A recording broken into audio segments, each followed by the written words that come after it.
The Joint City of Laramie Albany County Commission work session with YDOT. Thank you all. I think it's a little strange chairing the meeting. It's like coming into somebody's house and taking the remote and just watching TV, right? So my apologies, counselors. So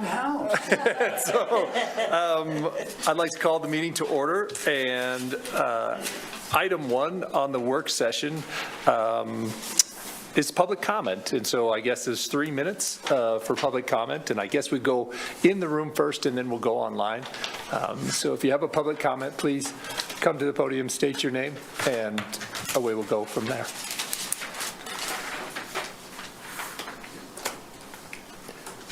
All right, how about online? Do we have anybody online? Nancy?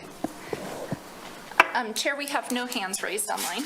Okay, how about last call, in person and online for public comment, please? Okay, we'll close that public comment unless somebody else would like to beg to differ. All right. Item 3, the work session with Wyoming Department of Transportation and Mr. Durango. Good evening, and come on up, please. Thank you.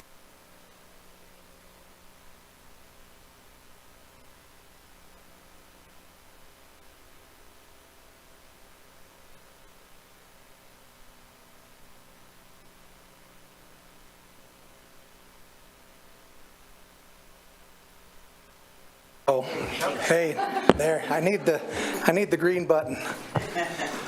So I'm Ralph Durango. I'm the district engineer for District 1, and that's Southeast Wyoming, which is Albany, Laramie, and Carbon counties. And we have Brent Lyman here, and he's the Transportation Commissioner for Albany, Carbon, and Sweetwater counties. And so we are happy to have him here. And I'll introduce a few more of our YDOT folks here. Darren Westby is our director.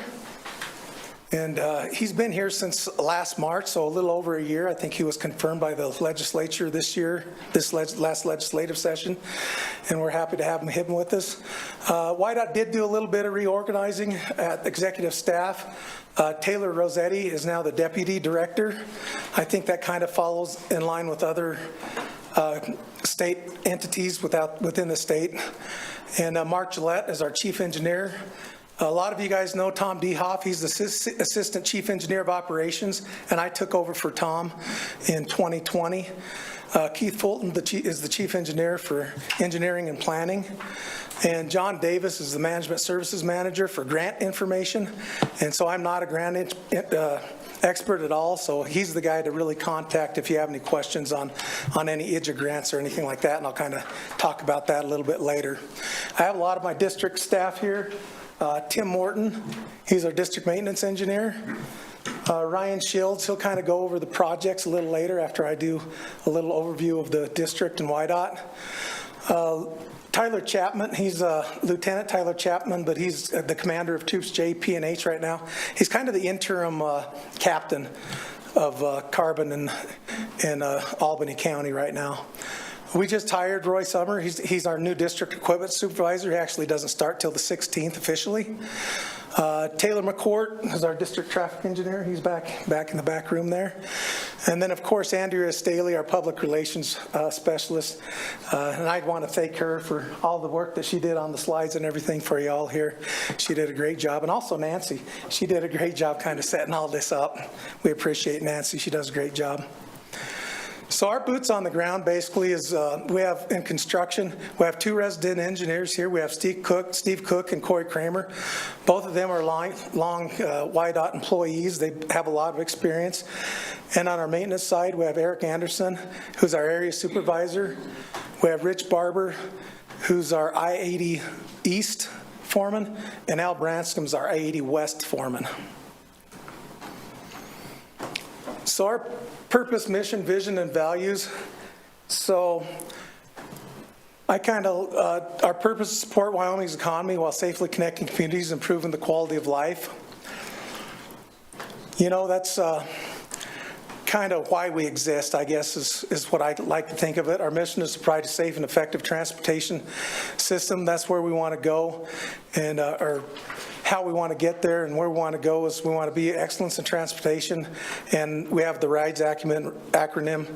We want to get there with respect, integrity, dedication, excellence, and safety.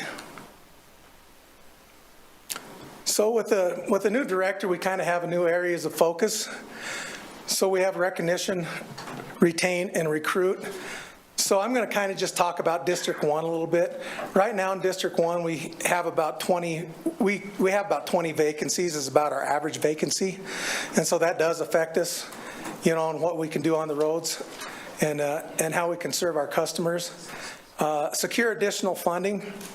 Right now, we are not a part of the general fund. And I think Director Westby, I'm kind of talking for you here, but usually I say this anyway. But right now, what Director Westby is looking at is getting some additional funding for other projects. And I'll kind of explain why a little bit later and where we are with our budget. And also develop the brand. And I think developing the brand, kind of falls in line with our strategic objectives of serve our customer, ensure transparency and public engagement. That's what we're doing here. Value our team. Develop and maintain strategic partnerships. Them partnerships I'll talk about a little later, but they're really important. I don't know if you guys but last week we had a line fall across the electrical line fall across the interstate, and so we gathered all the troops, and I called the city, and they actually help with traffic control out there. We have that relationship. We can just give them a call, and they can help us close ramps and help us out on the interstate, because we are really short-handed. I think we only had 2 troopers available to help us out on that, and we had to close the interstate 5 times to run the lines across the interstate over there. Appropriately manage our resources and continue to improve and innovate. And I'll kind of explain what we're doing to do that. Now, our guiding principles, these are in priority. And so I probably just kind of go over the first 3. Of course, we want to stay within budget, so we want to make sure we don't expand more than we're bringing in. That's what we all have to maintain our budget. Focus and address and identify critical life safety issues. Safety is the #1 priority for us. And this next one is prioritize YDOT asset preservation. So YDOT is an asset preservation right now. That means that we really don't have the money to add any surfacing or any, other major projects on our highways unless it is a critical safety issue. So developing the brand, all YDOT employees are responsible for developing our brand by building relationships, creating positive experience, and strengthening partnerships. And really it is about developing relationships. And also, we know that every person out there drives on our roadways, and we affect everybody that's driving on our roadways. So that's important too. And one thing about YDOT is it's kind of different than other states. We're a small state, so we kind of have a big umbrella underneath us. I just wanted to bring this up because a lot of states don't have like emergency comms. Highway patrol is usually a separate entity. Aeronautics and driver services are all under YDOT. So that's Mr. Westby has all them programs underneath him. I just kind of wanted to talk to you a little bit about our what we do in maintenance. So our district has approximately 200 employees. 100 of them are under Mr. Morton. He's the district maintenance engineer. And the way we determine our crew sizes at different locations is basically the level of service on our roads. During the winter, snow removal is the big key on that. And so, 24-hour roads, there's only 3 24-hour roads in the state, and that's 287 south of Laramie, I-80, and I-25. So we have to have enough staff to make sure we get snow removal 24-hour a day on them roads. Most of our other roads are about 16-hour roads, which people really don't understand that we have to pull people off that because we don't have enough people to work. Usually they work from 4 in the morning till 8 at night, and then they pull off at 8.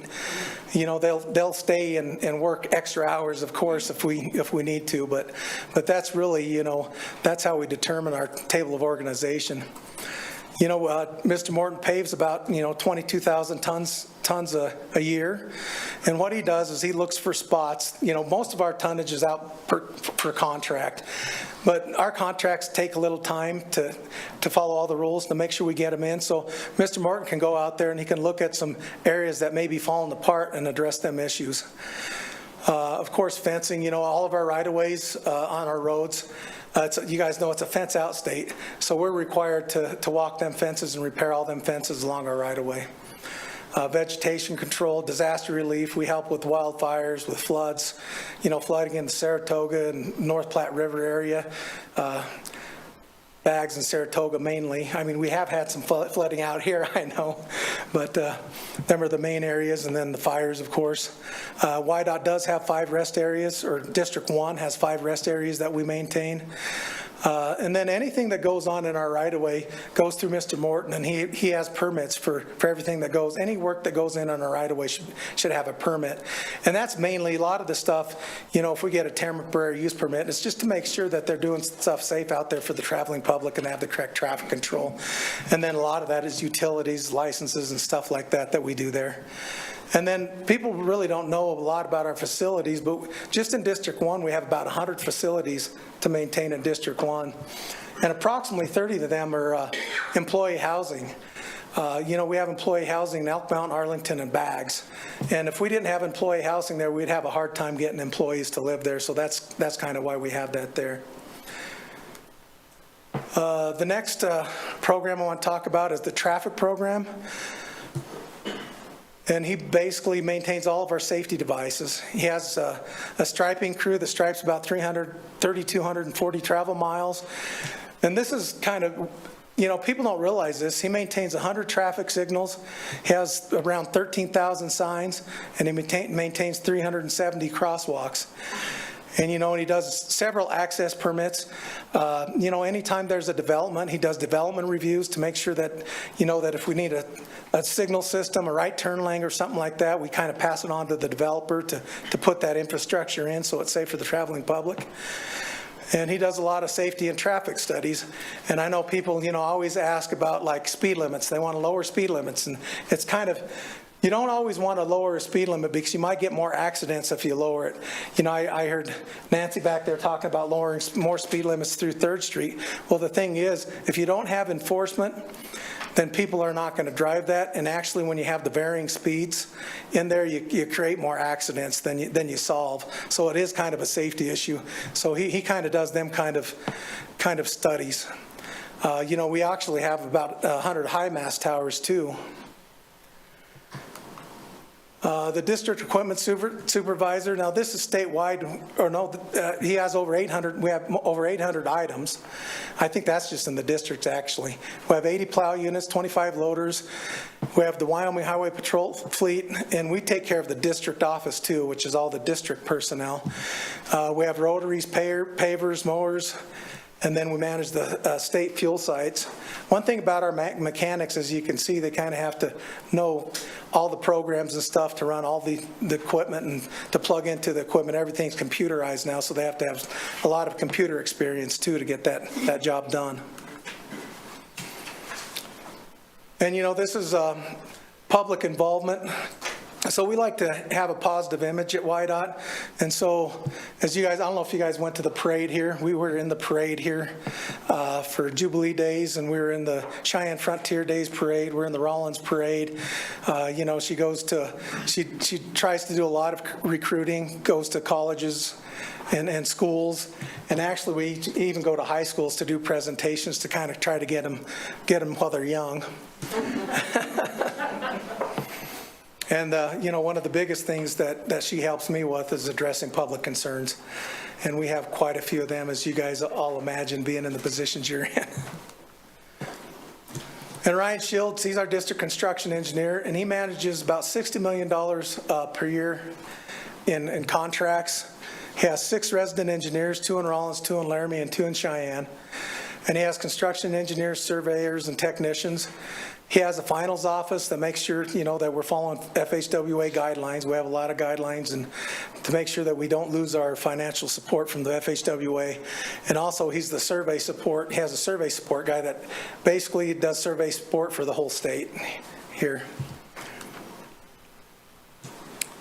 And this is just a little bit of our assets that we have.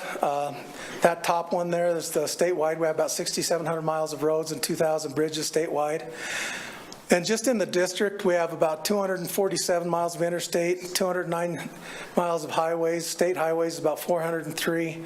And then other roads, we have 272 for about a total of about 1,131 miles just in District 1. And as you can see there, we have total of bridges about 506. And off-system bridges is 139, and that includes city and county bridges because we have to inspect them every other year also. So I had Ryan kind of throw this slide in here just because I wanted to kind of explain where the money goes in the district. As you can see, the big elephant in the room is kind of the interstate. So right now what we're doing on the interstate is we're basically doing a shave and pave or mill and overlay, whatever you want to call it. And then we're doing some bridge rehabilitations and stuff like that. But what we have found from our experience is you have to go back to the interstate. Our jobs are about 10 miles long, and we have to go back to the interstate about every 10 to 12 years. And we have to do that mill and pave, or else we notice really deterioration fast if we wait past that. So on our STIP, we put that money in there for interstates, and we just have to keep that interstate going for interstate and intrastate commerce. And so that's the big one. Another thing that we do is we take care of our urban areas. We try to take care of our urban areas, and you guys know that just by the stuff we did in town on Grand and Third, and you know the bridge over there on the Snowy Range Road and the Curtis Street Bridge. So we try to take care of, and we try to make things look nice in cities and urban areas also. And you can see there our pavement's about 78% and bridges are about 22% of our budget. And we also have a highway safety improvement program. And then what we do is we look at hot spots. We look if there's a significant crash data, say at turning lanes. We have enhanced pavement markings. We usually hire a contractor. So back when we used to use like oil-based paint, well, we can't use oil-based paint now, so we use water-based paint. Well, it doesn't last very long. So we have to do every one of our roads. We have to stripe them, all our urban roads and everything. We have a program that we do each section of road about every other year, unless it needs it, and we'll go evaluate that. Another thing we're doing is like a high friction wearing course, and this is something we haven't ever done in Wyoming before. And so what we did is we looked throughout the district and seen most of our wrecks in Wyoming are run off the road type wrecks, and a couple areas that we have issues at, and Ryan has this in his slide, so I won't go too far into it, but he has one up there, you know, where the lights are up there at the milepost 323 up there, where the curve is. We have a lot there, and then in Rollins at milepost 214 at the Thayer interchange. So we're going to try this high friction wearing course to see if it helps them out. And then, of course, intersection improvements, which I kind of already talked about. So this funding here, it's just for construction dollars. Statewide, we get about $362,500 statewide for construction dollars, and doesn't include bridge or EV money.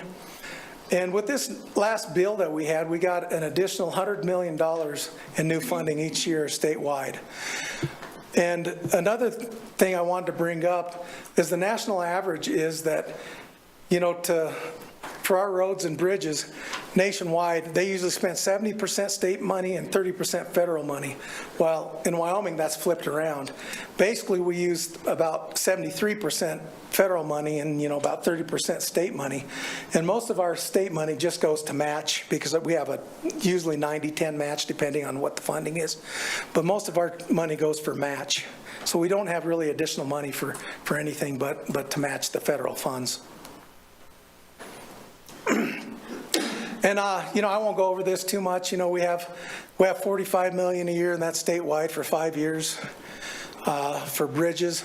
But one of the things I did want to bring up is we are seeing a large increase in unit bid prices. As you can see there, the average costs to replace a bridge has gone up from $175 a square foot to $400 a square foot in just a couple of years. And I'll kind of explain how inflation's hitting us a little bit more in the slides here.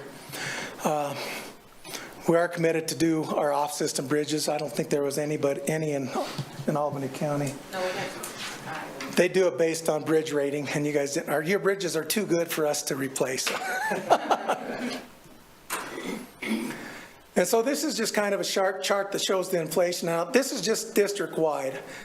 in the district. You can see in 2020, to pave 1 mile of interstate is about $500,000, and that has doubled from 2020 to 2024. And so we're definitely, like it says there, we're outpacing our funding, the growth is. So we are looking at some strategies and innovative solutions. One thing is, I don't know if you can see that bridge down there, but we're trying to kind of use a way to get less expensive bridges up there and maybe less impact to the public. What that is a pre-stressed, precast concrete bridge. And what they do is they bring it in like 4 to 6 foot sections, and they can only span 80 feet at the max because that's just the way they're designed. And so what they do is they bring them in and they kind of set them on top of our abutments, and then they pave over them, and that's a faster process. And we're hoping they'll, like I said, we never tried this on the interstate before. We've done them on county roads and stuff, but we've never done it on the interstate before. But that is something we're trying. Another thing for innovative contracting methods, and this is mainly for, to ease the burden of the traveling public, the inconvenience. What we use is lane rental, A+B bidding, and incentive, disincentive. If you guys paid attention to that Curtis Street structure, we used incentive, disincentive on that bridge there. And what we did is we determined how long it would take for an accelerated schedule to get that bridge complete. And if they went over that time, then they would owe us money. And if they were efficient and they went under that time, then they'd get a bonus. And that's why you saw that bridge. I thought it went up really fast, and they did a really great job on that. And so that really worked well on that. And we also use that in urban areas. We use that on Grand, and we're going to use that on 3rd Street too, just to help them to move along, because we know how that affects all the businesses and stuff in town. Lane rental and A+B bidding, that's a little different character. Lane rental is basically the contractor gives us a price, or we give the contractor, we say it costs $2,000 every lane mile that they close there, and they have to bid that in to get the bid. And then so if they get, say they have, so that encourages them to take off the traffic control where they're not working, and that kind of, so that we're just trying different things in the district. This is stuff we've done before, and I think they're trying this statewide actually too. The contractors don't like that too much. I don't know why, but if you're an efficient contractor, I would like this. Like I said, partnering with communities, that's very important. One thing we do here, I think this might be the Snowy Range Bridge, but we spend about 3% on context-sensitive amenities, and that is an operating policy that we do. We can spend up to 3% on, and so we pay for the decorative lighting, we pay for the banner holders, and we pay for the decorative fencing, and then we work with the city and talk to them. Sometimes we'll put the MSE walls like we did on Curtis Street down below, just to make it look a little better. And like I said, relationships are everything, and we work with the county and city pretty closely. Actually, we have a monthly meeting with the city every month just to discuss YDOT and city issues. So this is a pretty important person too. This is Sarah Janes Ellis, and she is our local grant coordinator. And there's, when we have a project, I guess that top one, construction partnerships. So when we have a project in the area and say the county wants gravel or something, you can kind of piggyback on our projects, and you can get an ARS with us. And sometimes that'll save in mobilization and stuff like that. You kind of have to evaluate that, because we still charge 11% ICAP, which is our indirect costs. But that's something to think about. In the supply purchases, if we're buying a bunch of paint and the city wants to tag on with us on the bid for the paint, they can do that with an ARS, and all you have to do is get a hold of me, and we can make that happen. Local government grants, I think I'll talk about that on the next couple of slides. These are other grant opportunities, and this is that first guy, John Davis. But really on our website, if you just go to the YDOT website, it can navigate you through to all the grant opportunities from the IDGA funding. And then if you ever have any questions, I'd recommend getting a hold of John Davis. And these are the local grants that we have awarded from 2020 to 2024. High-risk rural roads, we gave 22, well, we didn't give it to them. They applied for a grant and they got it for $22,700 for delineators in Albany County. Laramie Spring Creek Trail, who's gone on that? That's pretty nice little connector there.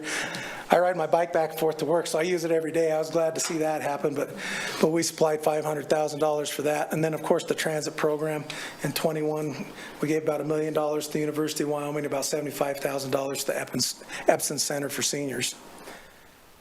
And if you guys have any questions on them grants, you can either get a hold of me or Sarah Jane Zallis. And that's really all I had for you guys. I think I'll turn it over to Ryan and he can get into the weeds a little bit on the projects. Thank you.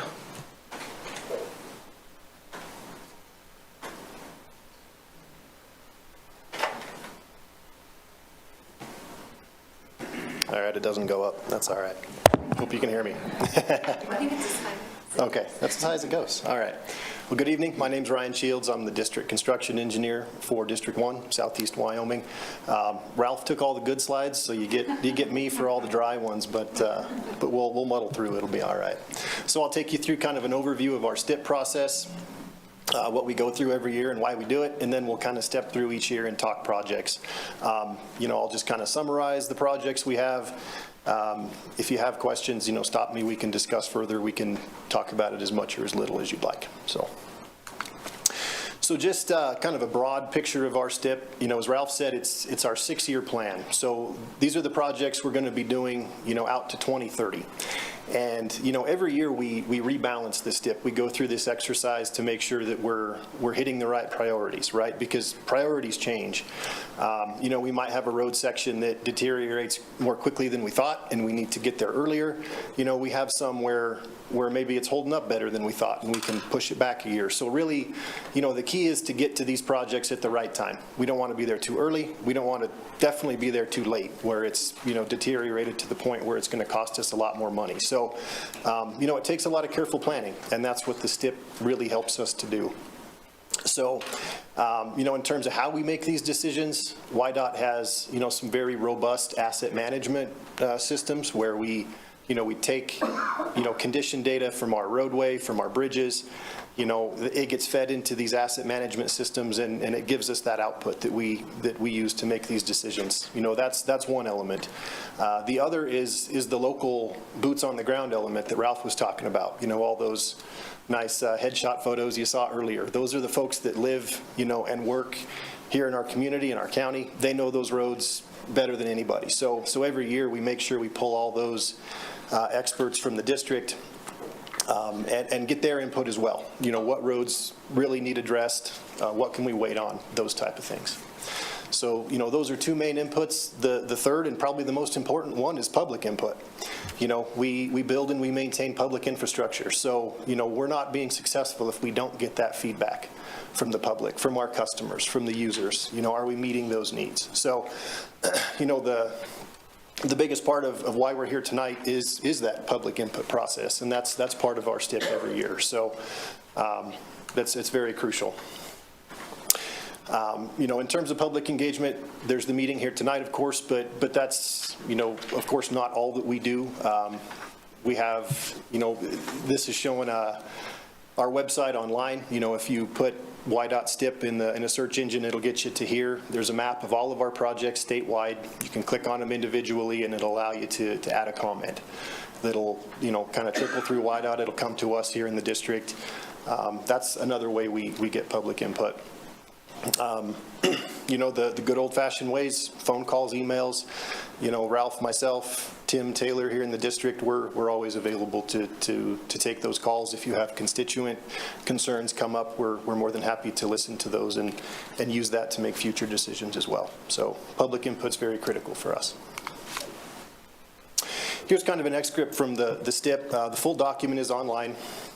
This is just kind of the summary showing what we're spending in Albany County for the next 6 years. And the actual document, steps into it in greater detail for sure. So just going through year by year, so this is the 2024 season, that's this summer. This is a really light year in terms of what we're spending in Albany County. We had, one main project here in town. That was the overlay we did on Curtis Street between I-80 and 3rd Street. That's already completed and done. Went very well. We're very happy with that. It's nice to see that road dressed up and in good condition. That was the main one here in town. We do have a few other smaller projects. You probably saw, if you've gone to Cheyenne in the last few weeks, that we redid the truck climbing lane, part of the Telephone Canyon. We had some pavement that was, rutted and failing really bad. So we took care of that here last week. I think we finished that paving. And the other one I'll mention is Ralph brought it up, but that high friction surface. Again, that's kind of an innovative thing that we're trying in the district here to reduce some of our runoff the road crashes. And that's funded with HSIP money, which is directed straight toward safety projects. So every year we look for safety hotspots and really go after whatever safety funds we can get to reduce the crashes here in Albany County and District 1. Next year is much more exciting in terms of projects here in Laramie and in Albany County. So we've got two big ones. There's the 3rd Street project that we've been working on for that's more than a decade now. So it'll be great to see that one finally come to fruition. It's been great. The city went through and did a lot of utility work ahead of time, which is great. We don't want to repave a road and then have utility issues. So our part of that starts next year. So you'll see us, I think it lets to contract here in November. I would anticipate you'll see some structure work start this winter, and then, some aggressive scheduling to get that done next year. As Ralph said, we're pursuing an incentive-disincentive type of model for this to really incentivize the contractor to get in there, minimize the impact of the traveling public, and be done. We're very cognizant of Jubilee days, about any kind of hard closure of 3rd Street. We're doing our best to avoid that. We will have it closed at 3rd and Grand for a period of time. That whole intersection will be a brand new concrete intersection. So the quickest way to do that is just to close it. We'll have a small detour for people. But yeah, we're really excited. A lot of pedestrian-friendly treatments, curb extensions, so bulb outs at the intersections. It's going to really look different downtown. I think it'll be a great project. So we're really excited about that. The other one is the Bill Nye Avenue Phase 2. So that's an urban systems funded project through the city and the county. That was one that began again, many years ago before we saw the really significant inflation that we've seen. So, it started off, a much longer project to kind of meet budget. It's been trimmed back, so it'll go from Boulder and tie into Corthell and kind of provide that east-west connector on the south side of Laramie.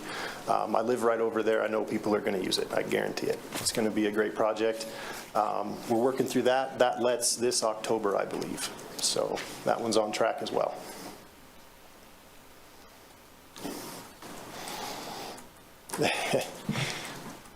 All right, so yeah, you'll see those two things going on next summer. The other one I'll mention that's noteworthy are some left turn lanes that we're putting in. So there's one on 287 South at Rawhide Road. So that's the approach into the Butte subdivision.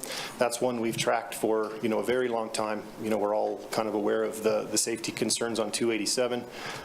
This is something the residents there have expressed to us over the years.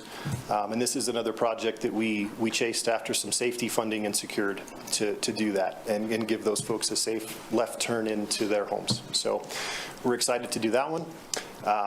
The other turn lane is out on Wyoming 130 at the airport. So, that's another, we've heard, in this forum also, I know there's been articles written in the newspaper and things like that about the need for that. So I think both of these projects are a great example of what we hear in these forums and then what we try to put on the ground. So, yeah.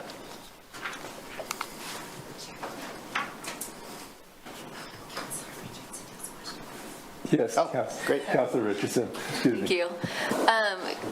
I may not have heard this, but you had said that the left turn lane on 287 starting 2025. Do you know timing-wise when that is?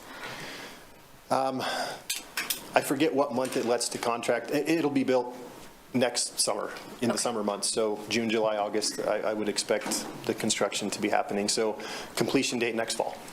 Thank you. May I ask? Councilor Doherty, please. I don't know if this is the right time to ask it, it may be too in the weeds, but a member of our Advisory Commission on Disabilities pointed out that he was asking when this is redone, would there be better crosswalks for people with limited vision? Because he said he can't see them, and then there isn't the noise thing that tells you whether it's safe to cross. Oh, the audible beacon, and Yeah. you know, if around the state we have done those audible systems where there's been a need for it. So if we hear that, we'll definitely look into it. In terms of the markings, it'll be the same style that you see out there. There'll be new. It's called thermoplastic. It's retroreflective. We'll do more of those new ones. I meant, excuse me, I meant the actual thing that tells you it's time to cross. Oh, They said like they the- can't see that, and they can't Gotcha. see the So lights. yeah, all the signals, you know, I would say, you know, except for the more recent ones we've done at like Harney, all the signals will be updated. Oh my gosh, I killed the microphone. So yeah, we'll be doing new signal systems. So new poles, new indications. They should be brighter and more visible. Yep, across the board. Thank you.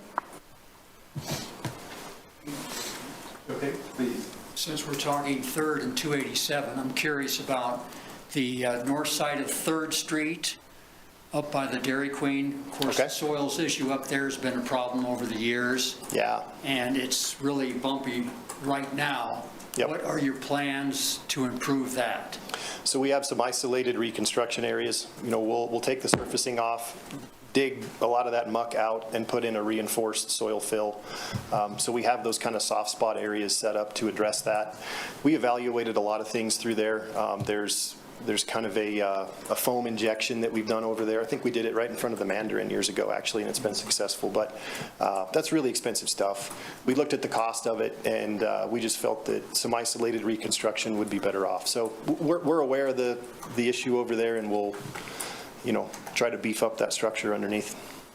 And then, of course, much larger question about 287. Any plans to extend south into the tie siding area with the double highway?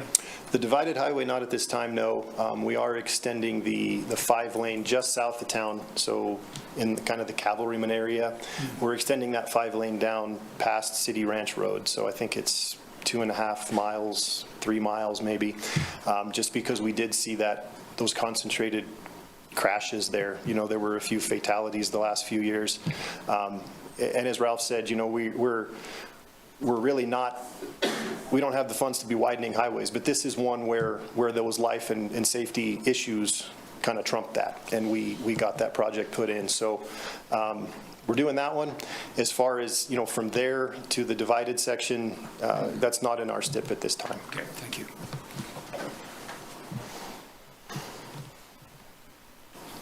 All right. Uh-oh, I think my clicker quit. Oh, no, there we go. 2026, yay. So we were just talking about this. This is our extension of the 5-lane on 287. That'll be in the year 2026.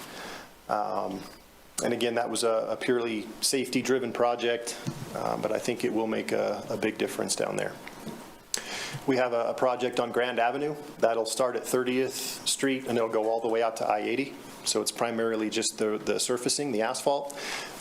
You know, there's a box culvert somewhere in the middle there. The sidewalk's settled. It's kind of a tripping hazard. We're going to take care of all of those issues while we're there, so that there's no, you know, ADA concerns or access concerns there. And then we have a standalone bridge replacement north of town here on US 30, about 5 miles north of Laramie. It's a pretty small bridge, but it's one of those bridge projects we funded with the dedicated bridge funding from the latest highway bill. In 2027, these are mostly bridge projects again. So we've got 2 up on I-80. These are the Blair Wallace Road that goes underneath I-80. So right on top of the summit, essentially. There's 2 old, well, they're all old, I guess, on the interstate, right? They were all built in the 60s. But these 2 are definitely in poor condition. We'll be replacing those completely. And that'll be using that kind of innovative design that Ralph talked about. You know, when the interstate was built, a lot of those bridges they were standard plan. They were concrete slabs. It was rinse and repeat, you know, which is great, except that they're all wearing out at the same time. And they're all a certain type where we can't just go put a steel bridge in there because we have to raise the grade of I-80, and that costs a lot. So this new design that we're going to try out, you know, allows us to avoid that cost of the grade raise, and you know, there's a lot of efficiencies there, so we're excited about doing that. There's also the railroad viaduct on 287 South. You know, that one's probably 20 years old at this point. It's starting to see those initial signs that, you know, of the deck kind of breaking down and the expansion joints, so we're going to go in there and do that work before it gets worse, right? Before it becomes a more expensive problem. So a lot of bridge rehab work. And then we have an I-80 project here west of Laramie, so 10 miles going west, another mill and overlay. In 2028, we have a couple of I-80 projects. That's, again, Laramie West, that's the eastbound lane of that. And then I-80 Telephone Canyon. So Telephone Canyon's a tricky one. We have it in this year in the STIP to kind of get it designed and ready, because it's one of those, when it does go south, we don't want to be behind the 8 ball. You know, there's obviously a lot of, you know, concern with crashes on the downgrade and everything else, so we want to make sure we're on top of that. So it's currently in the year 2028, and we do plan to adjust that one based on need. 2029, we have an I-80 section, you know, from essentially 3rd Street to the bottom of Telephone Canyon. That'll include rehab of the Grand Avenue interchange. And then out west of town toward Rollins, we have 2 bridges at Dutton Creek Road that we'll be replacing as well. Oh, and then I omitted one on here, probably the most important one. So we'll be redoing Snowy Range Road in West Laramie from I-80 out to the west, all the way out of town. We did anticipate, we planned on doing that this next summer, but our materials folks, they went and took some cores, looked at the existing pavement, and we found it was way too far gone for a simple overlay. So it kind of morphed into a more substantial project. And then, you know, by virtue of that, it fell back a few years in the STIP. So I think that will kind of give maybe, you know, the city some time to look at the utilities again and make sure that we're ready when we come back there. We've been working with Todd Fieser in the city office about, you know, some of the bicycle connectivity plans through there, the studies that have been done. It'll kind of give us a chance to definitely delve into those and make sure that we address those issues as well. So we'll be working on that section 2029. And then 2030, that's the last year of our STIP. So when we get this far out, it's really in the far planning stages, right? But the projects that we have currently are an overlay on Wyoming 130. So that's kind of the middle section of 130 between here and Centennial. We've got some work on Wyoming 13. So that's at the extreme, you know, west edge of Albany County, you know, kind of northeast of Arlington. And then this last one is a bridge replacement on 287, so there's a railroad bridge about halfway by Stevenson Road.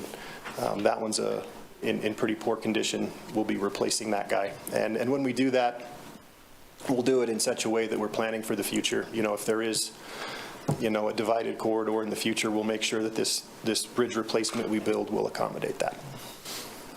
So that kind of takes us through all the projects that we have on the books. See what's next. We have a slide about wind development in southeast Wyoming. It's kind of a hot button issue, I know, in Albany County and also statewide. That's a photo of the super loads that were going through town. Maybe you saw them. You saw the news articles about it. They're going out to that wind farm, you know, kind of in the Cooper Cove area. That was the biggest load I had ever seen. I think there was 2 trucks pulling and 3 pushing. I mean, it was gigantic. So when we have road use agreements with these wind energy companies. Essentially, you know, if they do damage to our road, they're responsible to fix it. So we set those up ahead of time, and it's something we'll follow up on when they're done, just to make sure they're not, you know, creating an impact that the taxpayer is going to be on the hook for, essentially. And that's true of all development, not just wind development. You know, we take a close look at every development that comes in, whether it's on 3rd Street, you know, or a subdivision out on 287. We're going to make sure that if there's an impact created from safety or capacity or whatever, that developer is kind of paying for that and making the public whole. So next steps, like I said, there's a STIP page online at WYDOT. You can put feedback on there, you know, and all the documents are on there as well. So, you know, I guess we wanted to leave time for questions, comments, hopefully not complaints, but hey, we'll take it, whatever you got. And no, and it's not just me. I'm sure Ralph can come up here too. So whatever you have for us. Yeah, please, Joe. Thank you. We're all aware that I-20 or I-15, I-80 is going to be a very, very major project, between $350 million and $500 million. Is that going to pull away resources for District 1 to where we are going to see a slowdown in projects that are on schedule? What impact is that going to have to us when you take on that major project? So the last estimate we had was in 2018, and it was 300 million. So if you can imagine what it is now, they say it's going to be well in excess of 500 million. You can see our state budget for construction is 350 million. And so I don't see that happening unless we get some sort of a mega grant for that project from the Federal Highway Administration. So we did receive a grant to get it close to 100% design, and that was a $13 million grant that we did receive. And so that is, you know, that's encouraging to say maybe in the future they'll give us another grant to actually build that I-80, I-25 interchange there. So no, it won't pull away from other, we can't spend all our money in the state on one project. We got to rely on a grant for that. Ralph, can I? You bet. Sorry. No. Thank you, and sorry to interrupt, but I am deeply involved in this, and a lot of the reason why they were talking about our revenue deficit that we've had within the state for the last 15 years with transportation and infrastructure. You guys understand infrastructure as well. So to your point, those mega grants that he was talking about, they're 50-50 grant match. So we're still going to have to come up with the other half. Our intent is to start the push now with the legislature to have them understand that this is coming. We can't impact, as they said, we cannot impact the rest of the state on one project. So we need their assistance to jump on board, to start thinking about this in the relatively near future, to start either helping us set aside money so we can match that when we get to go on this. It also is not a one-year project. This is going to be a 5 to 8 year project, probably. 8-year project, so we can divvy up that revenue that has to come in from the state to help match this as well. So we're, again, not impacting that STIP as we go around the state. So appreciate any effort you have with the state legislature on having them, and my big push this whole, at least as long as I'll be in this role, is to have them understand that infrastructure is so impactful to everybody's lives, not just WYDOT, not just the county, not just the city. Selfishly, we look at horizontal infrastructure like you guys do as well, but you also have water and sewer to deal with as well. We're not being selfish when we're trying to sell the importance of impact and how it can truly affect people's lives on a day-to-day basis, let alone our state's revenue streams. And so I'll be pounding that down at the Capitol in all of our interim meetings that we have to ensure that they understand the full impact of infrastructure in hopes that in the near future and in the long term that we'll all be successful in having them ensure that they understand the importance of investing, protecting our investment. We've all spent hundreds of millions, if not trillions of dollars on infrastructure.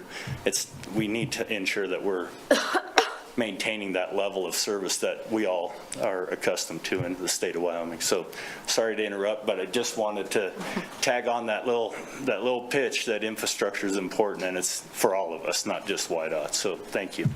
Thanks, Director. Thank you, Director Westby. Joe, is that everything? Commissioner Jones, please. Could you describe the surfacing in the areas where there have been so many wrecks, and you're talking about on I-80? And because I'm curious about what kind of surface that is. Oh, you're talking the Whatever. high friction Yeah. courses. So we've never tried this before, like I said, but we have experience with it a little bit. So when we put an epoxy overlay on a bridge, have you guys seen the black stuff on the bridge? I think we did it just on Curtis Street, and it's really coarse material. It's kind of the same process, but on a roadway.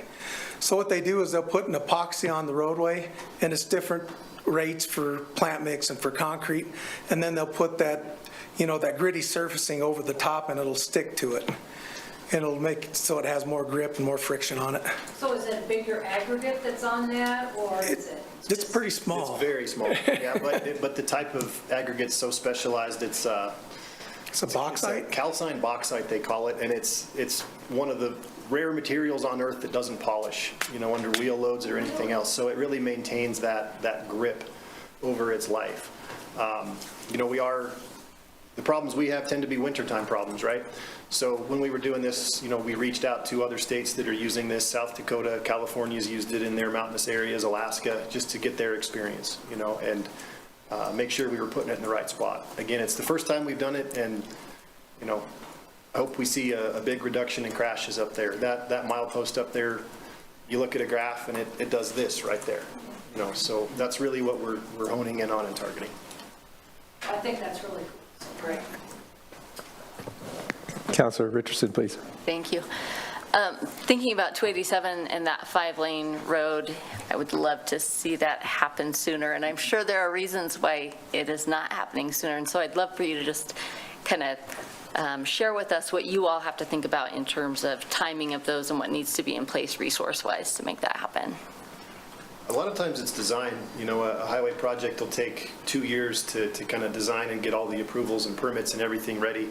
So there's that element. We did recognize the need for that. So I think last year when we came, that job was either in 2027 or 2028. So we've even moved it up since we were here last. I think 2026 is probably the earliest we could conceivably get there and get it done. But we do recognize the importance of it, for sure. Thank you. Councilor Doherty, please. Mine's more of a comment and a compliment. I'm very, because you said you wanted concerns, but you also want to hear good things. I think the YO Road, the app, so that we know we can check our road conditions and get alerts on our email or phones. You're saving a lot of lives there. And the app for reporting road kills, I think that's coming from YDOT, right, to report road kills. And then also the smart signs for speed limits. So just as a traveler, I'm very grateful. Thank you. That's the 511 app, yep. Thank you. Commissioner Ibarra, and then we'll go to you, Councilor Newman. You mentioned that the employee pool is quite stretched, and I just want to know what you attribute that to. Is that pay? Is it the nature of the work? Is it the hours? Is it hard to keep people that's just a really tough question, because I think that our pay's getting more competitive, right? The people that we see, I think there's just a different culture now, too. People don't really like to stay in the same job. We get them in a job, they get trained, and money's part of it, right? They go and can make more money somewhere else. But as far as, we're talking mainly maintenance workers, really all our workers. I go out and talk to them, and they enjoy the work they do. They love the job. I guess we do get stretched kind of thin in the wintertime with our maintenance guys, especially if we're down employees. You know, when they're on call 24/7 during the winter, it's just the nature of the game there. And so they really don't have the opportunity, and they're on call too when they're, you know, when the storm's coming in, everybody's on call because it's all hands on deck. But we really do try to do a, you know, a work-life balance, and we let them have time off when they need it. And like I said, we're working towards, you know, recognizing employees for what they do and do what we can do. We can't do anything about pay. That's a legislative action to do stuff about pay. But, you know, we do what we can to help them get that work-life balance and to you know, reward them for their good job in the ways that we can. But, you know, I don't think it's getting worse, but I don't think it's getting better either, because I'm seeing around like that 10% vacancy every year. And I haven't found a good solution to that yet. You know, like I said, we're going to job fairs, we're going to colleges, we're trying to be visible. You know, we're trying to reach out, and you know, at the job fairs we have the people there that actually do the job, that enjoy the job, to kind of explain it to them. I think we have good benefits, we have a pension, and so that's just a real tough one for me to answer. You know, we've tried to do several different things, but our vacancy rate seems to stay around the same. I think most recently, the area that I've seen us struggling to fill our engineers on our construction side. I think it's a really competitive job market for those kids coming out of college. I think there are a lot fewer civil engineers coming out, period. So it's just a supply-demand thing, and we're really starting to see that struggle. So, yeah, just my 2 cents.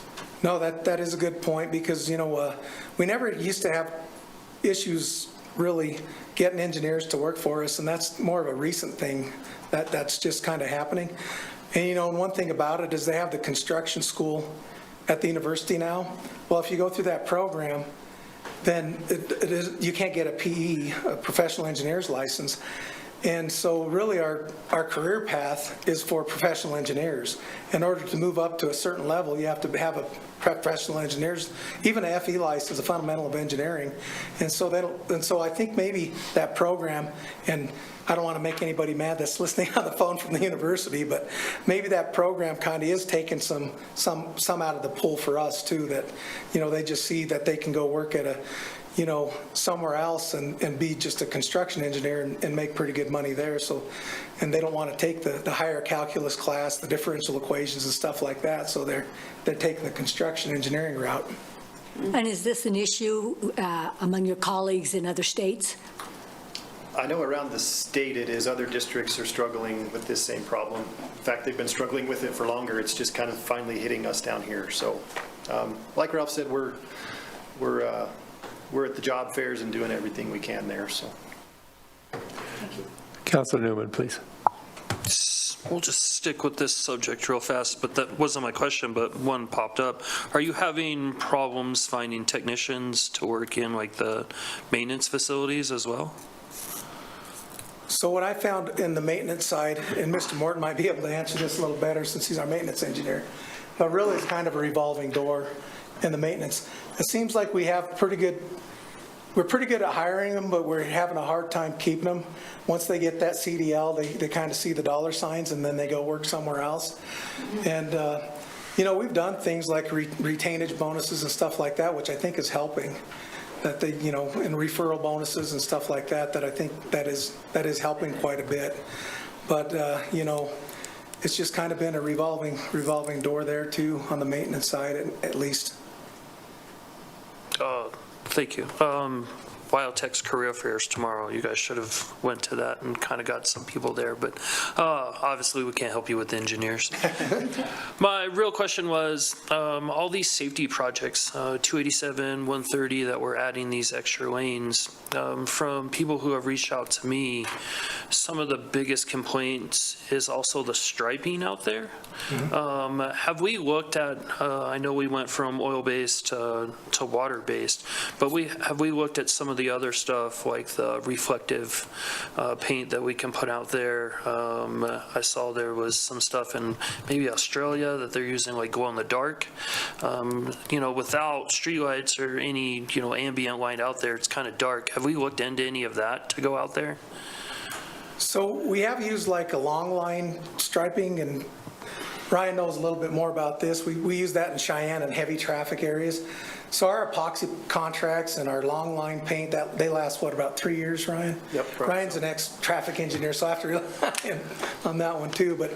And so they do last longer, but out there, we really haven't looked at that.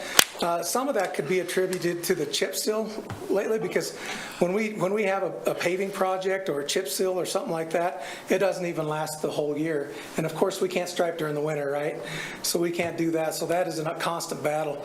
In our contracts, sometimes they get out there late, and so we're striping there in October or November, and it just doesn't stick. When we have a chip seal or an oil on the road, what happens is the cars that go over it, and it kind of picks that up with the oil and everything else, and it doesn't last. So I would say out there, it'll probably get better, at least at the areas that we chip sealed out there, last year or 2 years ago.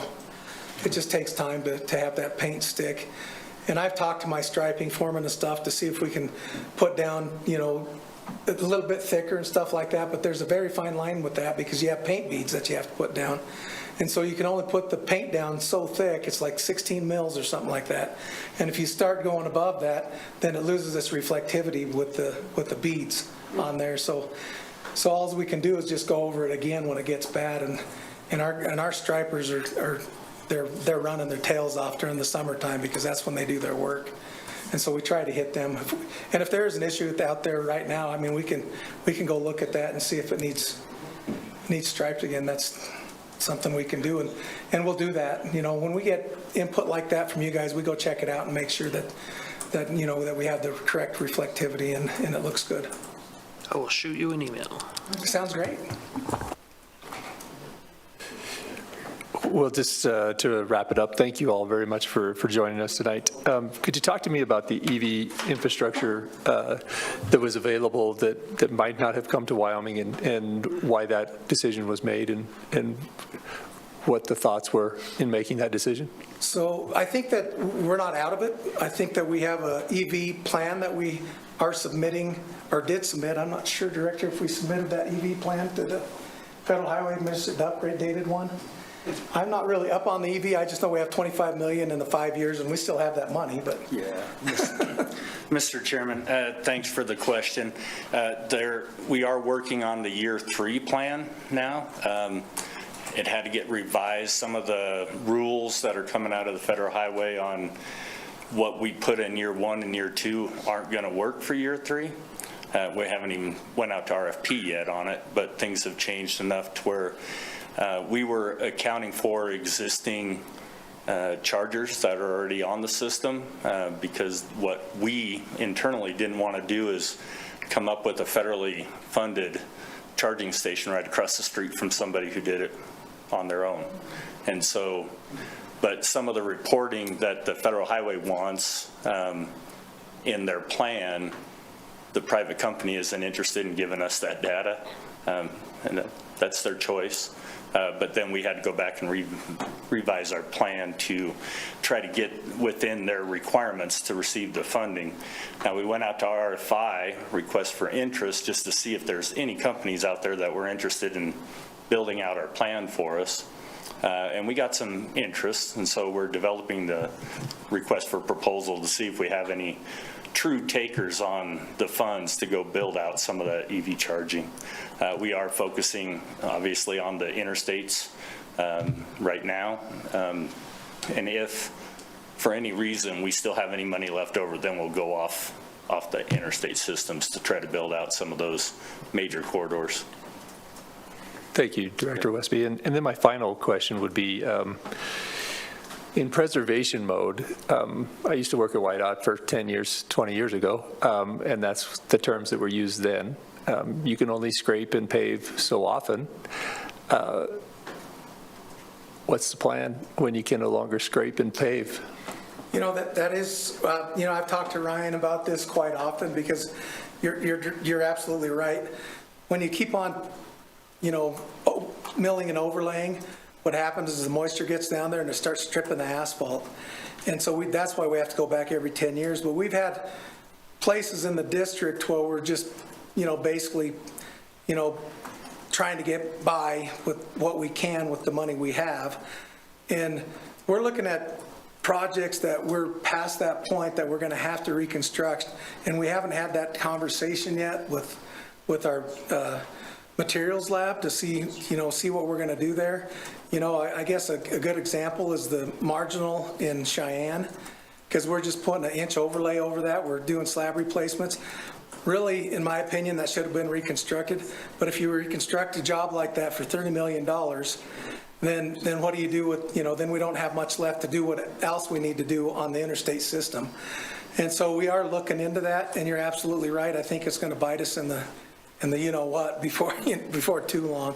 And we're seeing that when we do our cores and stuff out there. Mr. Chairman, if I can just kind of elaborate on exactly what he was saying, and I'll go back to my impact and infrastructure conversation, which is why we're putting the pedal to the metal on it with the legislature and the governor's office to ensure that they understand that impact, because we are, as an agency, we're about 2019, we're $400 million structurally deficit in our budget, $400 million per year. That's not a biennium. That was 2019 dollars. Well, you saw just in construction, we've gone up 100% since 2020. Now, I'm not going to say we're short $1 billion, but we're probably pushing close to 500 million. It's a big bite for anybody to understand how big that number is, let alone the legislature who really wants to narrow everybody down. But if we can't sell the impact and the importance of that impact, we are going to see roads go back to gravel. We are going to see significant complaints coming from your constituents, our consumers, our industries. We're going to see revenues tank. Number one, extractive energy industry. Number two, tourism. Number three, ag. Well, they all require a safe and effective transportation system. Well, if we're not successful with our mission, our revenue streams are going to start tanking. And then that just creates us in a really bad situation. So we're probably well beyond the time in which we should be pounding our fists on the table, talking about how important infrastructure is. But it's never too late. We have to start pounding right now. And so, to wrap kind of up the three, we have people, funding, and brand, right? So you guys talked a lot about people. We saw it. When I came on, we were 345 vacancies, sitting around 19%.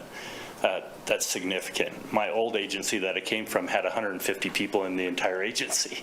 So I had over twice as many vacancies in this new agency. My mind exploded on that. How do we fix that? And so I put it as one of our top things. We have to focus on what is it? What do we have to do to change the recruitment? What do we have to do to retain the people? And what do we do in hope that if we recognize the people, hopefully we can retain them and make us a desirable place to work. And then last is the brand that Ralph talked about. What I truly want all of our districts in meetings like this is to set the litmus of, did we do a good job of, when we come to this is, do you want us back? Set that level of quality and, communications. Andrea does a great job. These guys all do a great job, but did we do it to the level that you guys want us back to do more work? I know we talked a lot about funding, and we take our levels at which we pass to our local communities, and we, like the bridge, obviously, Albany County isn't getting one right now, but we're only required to do 15%. We're sitting close to 50% of the federal dollars are being passed through to mostly the county bridges. That's not because, as Ralph said, not because our bridges don't need work, but most of the other bridges need more work. And so hopefully continuing down that path of ensuring that our litmus test of success is whether you guys think we should come back and do work in your areas. So I hope that is helpful. I know these guys do a great job, and I know they'll always be welcome back in your guys' chambers, but we appreciate the dialogue. We appreciate the conversations that you guys bring to these guys so they can address them. Yes, we have 500 people in this district, but we can't be everywhere. So it takes everybody having a voice to make sure that we have those communications. So thank you, and I went way over my time, but thanks for the opportunity, Mr. Chairman. No problem at all, and I'd like to thank you, Director Westby, Commissioner Lyman, Mr. Tarango, Mr. Shields, Ms. Staley, and Mr. Morton for being with us tonight. I would take public comment on the whiteout presentation. Please, Nancy, thank you. Come on up.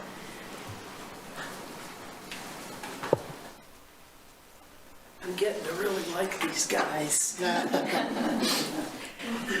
Let's see if I can find what I had to say here. Okay. First, I want to thank them for all they've done to build. They're going to put in sidewalks so Southtown people can get into town, and the 30th Street going around the corner for the multi-use trail. That is amazing. That's the connectivity that we need to connect this part of town with that part of town. It's a safe, good way to go. Thank you for letting me speak. Okay, a year ago, council passed Resolution 23-45 calling for the Traffic Safety Commission to meet with YDOT about safety concerns. In the meantime, council has had dialogue about lowering our speed limits, traffic calming, crashes, and enforcement. This is what I'm talking about now is some traffic calming stuff. That's little tiny stuff. If we do it now, it'll work. So how fast people go is dependent on the environment. You know, you go faster on the interstate than you do downtown. And we're getting closer to pushing earth and making pavements, so I'm speaking as an individual, not from the TSC. There are 3 intersections where I see unsafe conditions. They have been set in concrete. They can be repaired. They can be cured. Each one has 1 or more corners that have a large radii for turning so that you can zip around to the right really easily. 2 will have traffic lights. The 3rd will have children.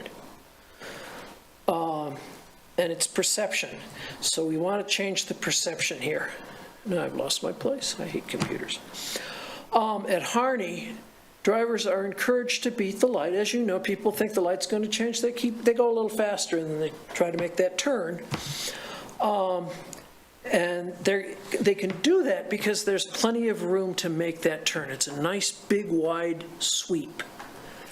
And this is in 3 different directions. At what will become Bill Nye, they will be turning from 2 directions. This is also where the multi-use path crosses 3rd Street. There's also a single right corner at the entrance to the Maverick.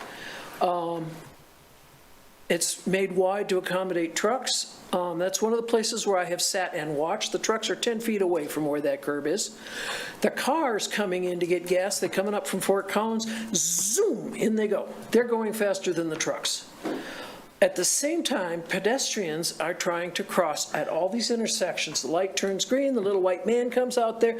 You try to cross the street, people are, boom, coming around and hitting you. What I'm asking to have done is square up these corners, make them 12-foot radius, which is what we have right now downtown.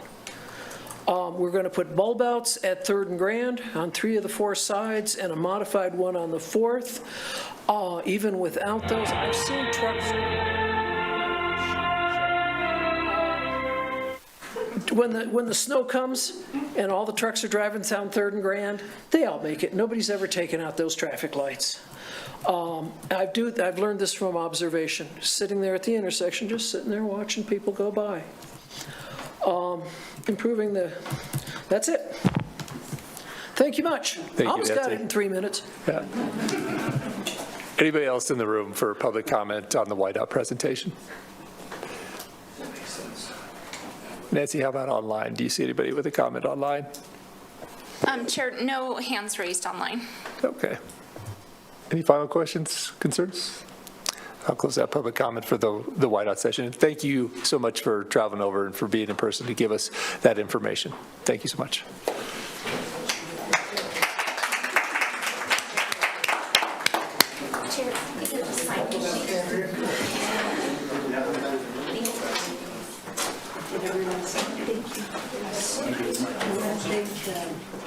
Pass. Nancy? I think we need it. Yeah, somebody, a few haven't. That works for me. Okay, yeah, no worries. Thank you. Oh, I see. Pat, would you sign for me? Or do we have to do a signature? No. Just print my name.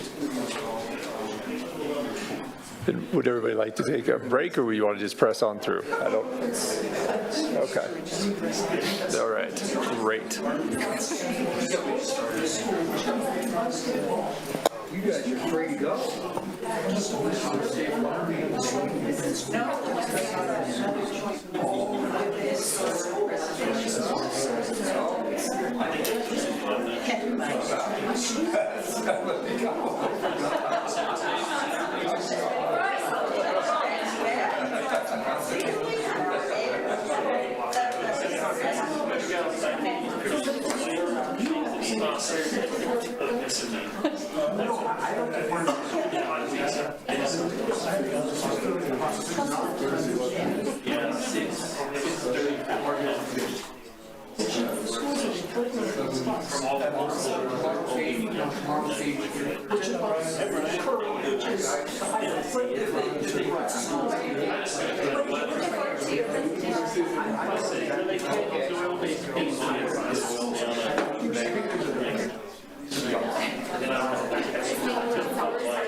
to the work session, we will move to item 4, the work session agenda item for the West Side Historic District National Nomination.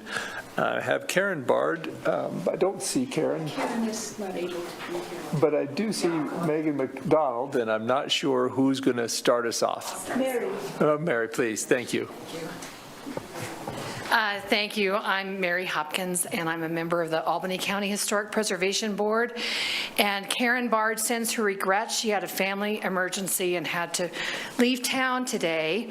But we're really excited to talk to you about the West Side National Register nomination.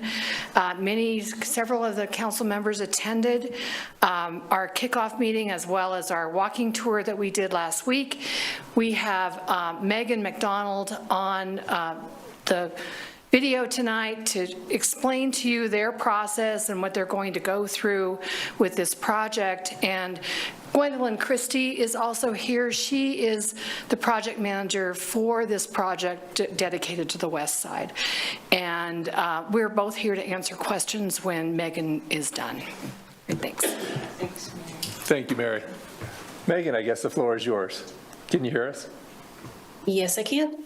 I do not have control of the slideshow you were showing a moment ago. Is it okay if I show my screen?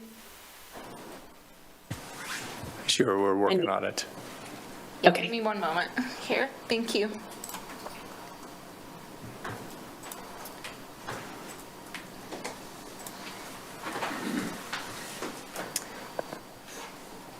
Megan, it doesn't appear like it's going to let me make you a co-host since I have a couple others in the line already. Okay. I can just say next slide if that works for you, if you want to share it. Yep, that's perfect. Thank you.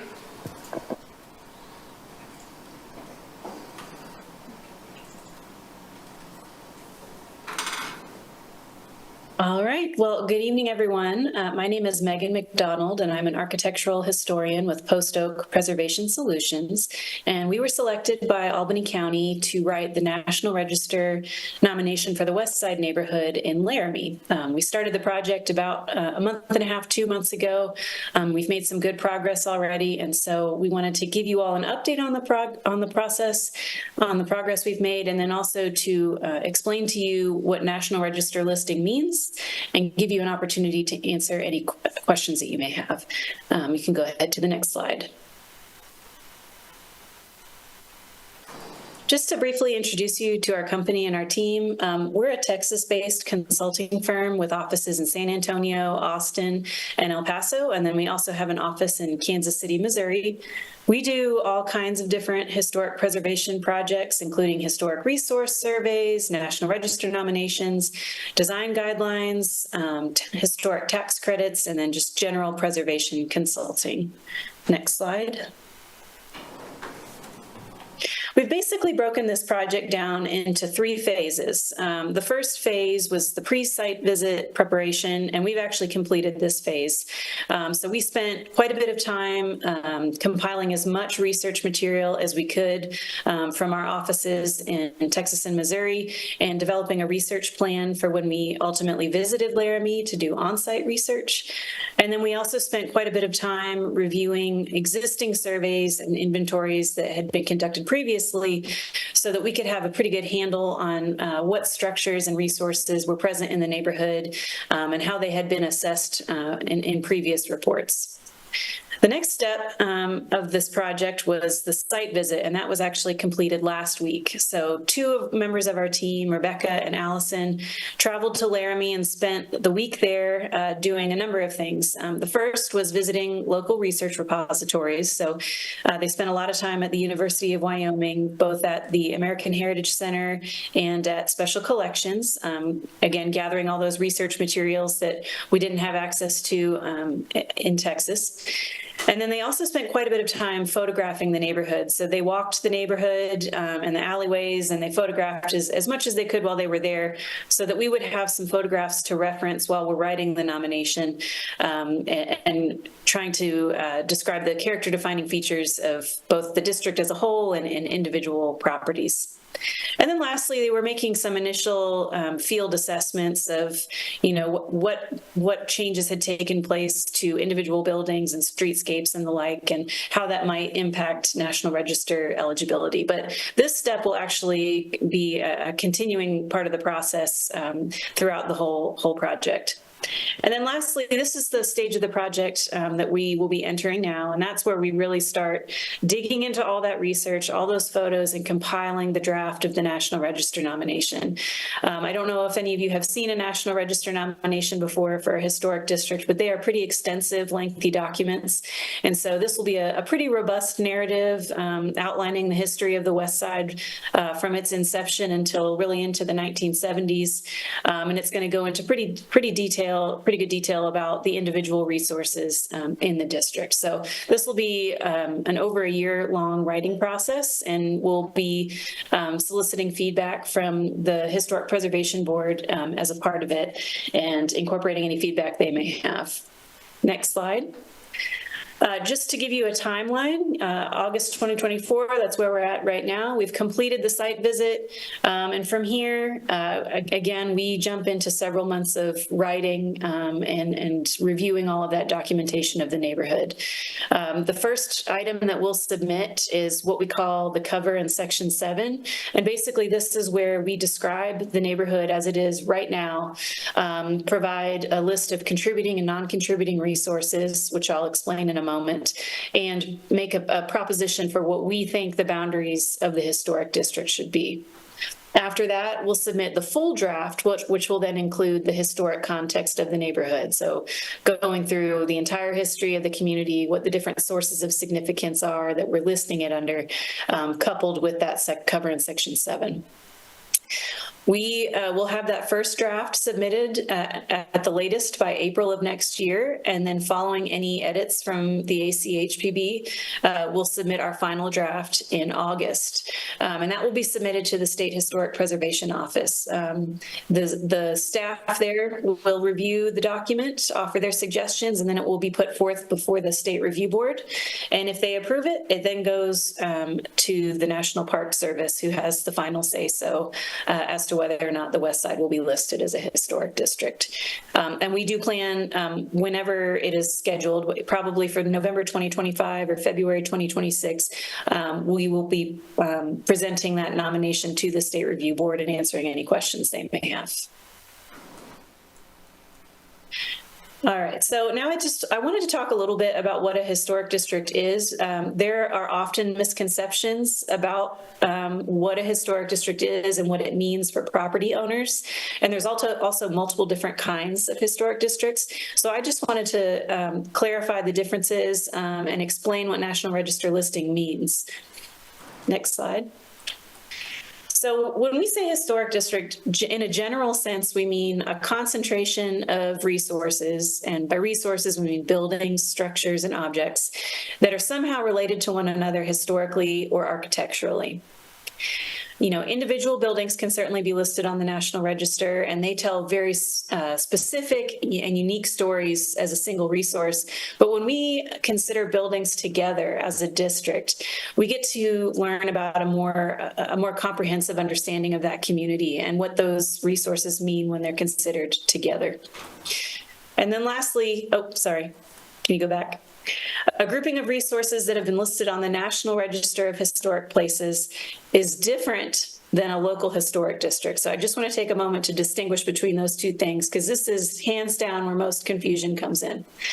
A National Register Historic District is an honorary designation. It's a federal designation, and it imposes no limits on property owners for what they can do with their property. So when the West Side Historic District is ultimately listed, there will be no restrictions on what property owners in the district can do with their property. They could demolish the building the next day, and there would be no repercussions from a federal perspective because, again, it's an honorary designation. There are benefits and incentives for property owners of buildings that are listed on the National Register, which I'll explain here in a moment. But again, I'd just like to emphasize the National Register comes with no limitations for property owners. Now, local historic districts, oftentimes communities will enact a local historic preservation ordinance in order to equip a local historic preservation board with the authority to create local historic districts and local landmarks. And the reason for this is to protect the historic character of a neighborhood and to protect the integrity of neighborhoods. And so a local historic district does come with restrictions for property owners, and those restrictions vary from place to place. Every community creates their own guidelines, their own ordinances. So really what a local historic district looks like varies from place to place. But for the purposes of our conversations today, we are not talking about a local historic district. We're talking about a National Register historic district, which is separate. All right, so let's talk specifically about the National Register. The National Register of Historic Places, as I mentioned, is a federal program administered by the National Park Service. It affords national recognition of the property or district's historical or architectural significance. It may provide grants or tax credit incentives for rehabilitation projects. It helps to promote tourism and development. And properties or districts that are listed on the National Register may receive extra consideration for federal projects like highway construction or infrastructure projects. It encourages the preservation of historic properties by recognizing their significance. And again, it imposes no restrictions on property owners. I mentioned a little bit earlier that one of the things that we'll do as we sift through all of these photographs and information that we've compiled is that we will determine each and every building in that district, whether if it's going to be contributing to the district or non-contributing. And so I wanted to briefly explain what that means. So a contributing resource is a building, structure, or an object that adds to the historic associations, architectural qualities, or archaeological values that make the district significant. So if we're nominating this district under ethnic heritage, Hispanic or ethnic heritage for one of the European communities that settled it in the early days, most of these buildings are probably going to contribute to that source of significance. So we're going to know whether or not the residents of those houses or the people who built those houses or rented those houses, had some sort of connection to the general ethnic heritage of that community. Oftentimes, neighborhoods are also listed for their architectural significance. So if we see patterns in architectural styles throughout the neighborhood, that would also be a way that a building could contribute to the overall significance of the district. Most contributing resources are required to be 50 years of age or older. That is the National Park Service threshold for what they consider to be historic age. There are exceptions for buildings that are exceptionally significant, either for their architecture or for something that may have taken place there historically. But generally, we are looking at buildings that are 50 years of age or older. And then lastly, and perhaps most importantly, we're looking at whether or not a building retains integrity. So does it retain enough of its historic features that it conveys its historic significance? So let's say we have a filling station, but our nice awning with the gas pumps and the front commercial space, all of that's been removed and it's no longer recognizable as a filling station. Well, we would say that that building no longer retains sufficient integrity to convey its historic significance, so it would most likely be non-contributing. You can go to the next slide. Non-contributing resources are typically those that are less than 50 years old, those that have been significantly or irreversibly altered and therefore no longer retain integrity, or those that aren't associated with the historic themes or significance of the neighborhood. So I wanted to show you kind of what we're starting with for the National Register historic district boundaries. You can go ahead to the next slide. This is the boundaries of what we surveyed. So this was kind of the broadest extent that we envisioned for this district to be. And it will possibly and most likely shrink somewhat. So all that open land that you see to the west, we wanted to make sure to survey it to see if there were any structures or ruins or buildings in there that we should include, but the majority of that open land will be cut out of the boundary, and it'll most likely be restricted to just the built area where we see that highest concentration of buildings. This is going to be an ongoing process. It's going to take us some time to go through and identify each and every one of the 400-something buildings, if they're contributing or non-contributing. And if we find that there are significant concentrations of buildings that are non-contributing, we may, select to cut that area out, because one of the rules for National Register Historic Districts is that 50% or more of your buildings have to be contributing. So if it looks like we're going to dip below that 50% threshold, which I don't think we will, we would probably need to look at areas with significant concentrations of non-contributing buildings and try to adjust the boundaries to remedy that. Just for your personal knowledge, there is one National Register listed building already in the district, and that's the Lincoln School. We held the public meeting there last week, and my colleagues who were there really enjoyed seeing the building. And it's a fantastic resource that really seems to have been the heart of the community for quite a long time. I just, for your knowledge, wanted to give you some information about the procedures for National Register listing and timelines. And if you have questions about this, you can feel free to ask. The first step is research and survey, and we are well along in this process. The next step is to determine the boundaries, which I've just explained, and that's going to be an ongoing process. The third step is the actual writing of the nomination. And then our final step is going through that review process with both the local Historic Preservation Board, the State Historic Preservation Office, and the State Review Board, and then ultimately the National Park Service.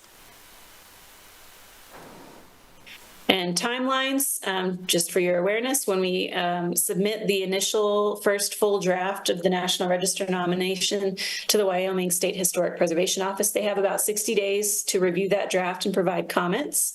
We'll respond to those comments with edits to the nomination and then resubmit it. And then that updated draft will go before the Wyoming State Review Board, and we'll present before that meeting, before that review board meeting. They meet 3 times a year, so it kind of depends on what their scheduling looks like for those meetings and if they have room. But we'll likely present at one of these 3 meetings, either February, May or June, or October or November. And then after the State Review Board approves it, it'll be forwarded to the National Park Service, and it typically takes them about 60 days to review that final nomination and approve it. All right, so what's next and how can you help? I've gone over this, but based on the survey, we did basically what we called a windshield survey, where we photographed the buildings and walked through the neighborhood. There will be volunteers led by Gwendolyn Christie, who are going to be doing really in-depth documentation of each of the buildings and submitting survey forms to the Wyoming State Historic Preservation Office. And we will certainly be referencing that data as we make our determinations of contributing and non-contributing. But based on all of these survey efforts, we're going to propose boundaries for the historic district and submit them to the Historic Preservation Board by January. We'll start drafting that historic context, and then we'll submit that first full draft to the Wyoming State Historic Preservation Office by April. How you can help, as I mentioned, Gwendolyn is leading several volunteer groups to survey the neighborhood. If you have an interest in, really getting to be on the ground level in the West Side and getting to learn about the survey process, to get it to learn about that neighborhood and about the individual resources, I encourage you to reach out to Gwendolyn or Karen to express your interest in volunteering. There will be multiple opportunities to do so, and hopefully one would work with your schedule. And then second, if you personally have a connection to the neighborhood or know someone who does, we're looking for any old photos, plans, or stories about the neighborhood as we can to include in the nomination. And oftentimes people think when we ask for photos that we want professional quality, really old photos. And honestly, candid photographs are some of the best photographs we have. They give us really great documentation about how buildings and how they've they've changed over time. So if you know someone who grew up in the neighborhood or who lived there for a period of time and may have taken some photos of the house that they lived in or landmarks in the neighborhood, we would love to be put in touch with them and see if we can use some of their photos in the nomination. We've also been looking at multiple repositories that hold oral history collections. We would really like to include the voices of as many people who resided in the West Side as possible. But if you have, any kind of insight, or if you have questions for me, you can use this email address right here, just Laramie@postoakpreservation.com. It goes directly to me, and I can respond to you then. But with that, I can answer any questions that folks may have. Thank you, Ms. McDonald. Any questions for Megan?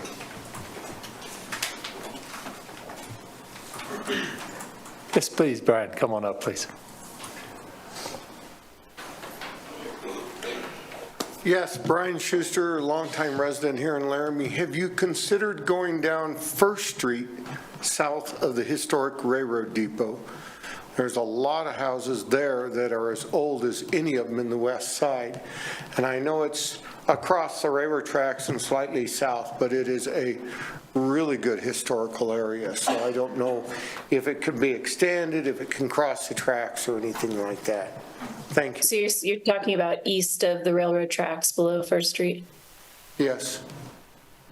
So I can tell you right off the bat that would probably, it wouldn't be contiguous with the district that we're proposing. But if there's enough local community interest in perhaps having a district down there, it would probably be worthy of pursuing its own independent project. But I know very little about that area, so I can't speak to it much further.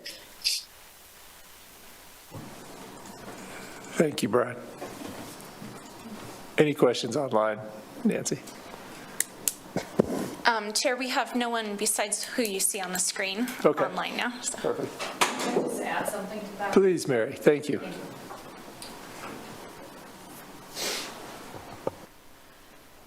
Hi, I really appreciate Brian Schuster's comments, and I should explain that our board has implemented a historic preservation plan for the county. So we've outlined the goals that our board has addressed, and we'll certainly take this back to the board as a suggestion from the public that we should consider another district nomination on the south side, but our board is all volunteers, and we're limited on some of the things we can do because there's funding issues, of course, with match of these grants, but we do have priorities set. And the West Side was one of our top priorities as a board because this has been a project we've been looking at for a very, very long time, and really ensuring that the West Side residents had their history documented and recognized in the city of Laramie.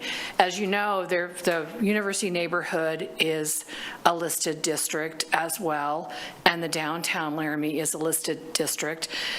The downtown Laramie district is another priority of ours, to expand that district so we can include more of the buildings that should be recognized. So that's another project we're probably going to be coming back to you with in the future. So I will definitely take that back to our board for the south part down by the depot, because you are very correct. Many of those buildings are very old and significant too. So thank you. Thank you, Mary. Councilor Cumbie, please. I just wanted to make a comment. Mary and Gwendolyn, I just want to thank you all and thank the board for the work that you've done. This particular project started over 2 years ago. You've been before us a few times, and I appreciate the dedication and the stick-to-itiveness that you've shown. And during our walk this past Friday, I think many of the individuals in the neighborhood are very excited to finally have some assistance in pulling this together. And so thank you. Thanks, Councilor Cumbie. Any final questions? Thoughts? Okay. I think that ends my time at this work session. So we'll hand this back over, and whom am I handing to you? Yeah, I thought so. Councilor Cumbie, thank you so much, and we appreciate your hospitality, and thanks for letting us crash your pad. Appreciate it. Thank you for coming. So, a couple minutes. So next on our agenda, we will be reviewing a demonstration of the new volunteer app that we have for the city. Would you like to? Yes, I would love to kick that off and bring Brandon is moving up to the mic. So council, a little bit of history here. Thank you, commissioners. As you know, council, oh wait.